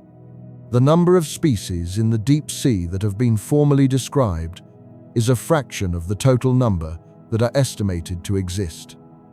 Scientists have estimated that there may be between 1 and 2 million marine species in total, of which approximately 2,000 to 5,000 all have been formally described and named. The remainder, the vast majority, are unknown. They exist, they live, they feed and reproduce and die, but they have no names, no descriptions, no place in any textbook or database, because no human being has ever seen them. The deep ocean is the last great frontier of biological discovery on this planet. Every expedition to the deep sea discovers new species. Every remotely operated vehicle dive reveals organisms that have never been documented before. Every core sample taken from the sediment below the ocean floor yields new species of bacteria and archaea that expand our understanding of what life can be and where it can exist. And this is what makes the threat of deep-sea mining so urgent. We are on the verge of industrially exploiting an environment that we have barely begun to understand. The mineral deposits at hydrothermal vents and on the abyssal plain are economically valuable, but the ecosystems they support are biologically irreplaceable. The scaly foot gastropod, with its iron sulfide armor, exists at 3 known vent fields. If those fields are mined, the scaly foot gastropod may cease to exist, and we will not know what else we have lost, because we never knew it was there in the first place. This is the paradox of the deep ocean. It is simultaneously the most ancient and the most unknown environment on Earth. The organisms that live there have been evolving for billions of years, longer than anything on the surface, and yet our knowledge of them is barely a few decades old. We are discovering organisms that have been alive for centuries in ecosystems that have been functioning for millions of years.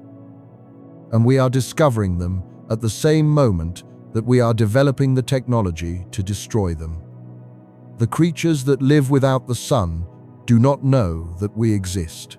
They have no awareness of the surface, no knowledge of the species that is beginning to reach down into their world with drills and dredges and remotely operated vehicles. They cannot advocate for themselves. They cannot resist what is coming.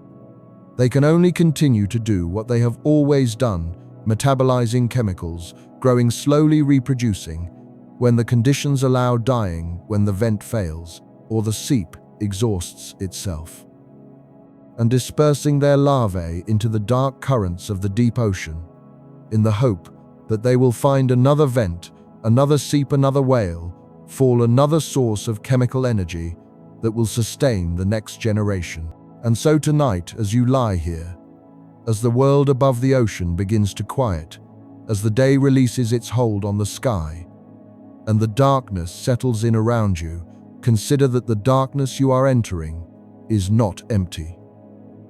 It is the same darkness that fills the deepest parts of the ocean. The same absence of light that the tube worms and the anglerfish and the dragonfish and the Greenland shark and the giant isopod and the vampire squid have known for their entire existence. The darkness is not hostile. It is not threatening.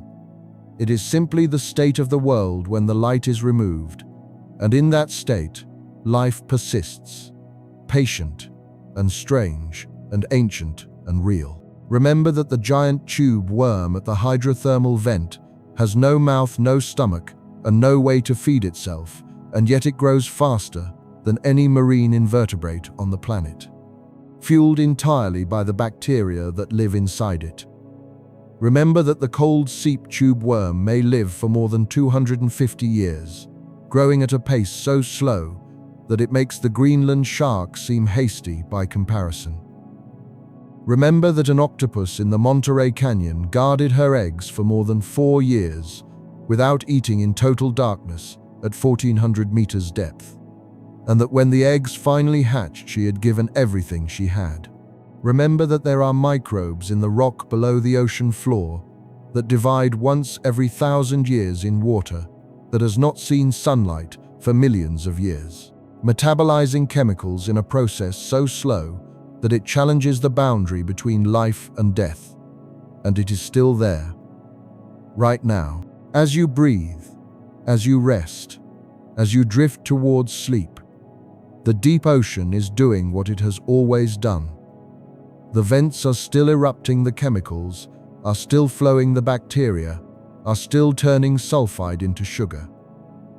The tube worms are still growing, the anglerfish is still waiting, the dragonfish is still shining its invisible light, and the darkness, the ancient, patient, chemical-rich darkness, is still full of life.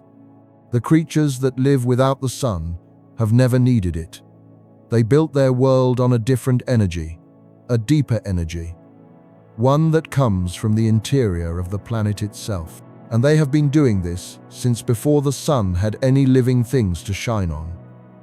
The deep ocean is not a lesser world. It is a different one, and it has been here, quiet and full and enduring, since the very beginning.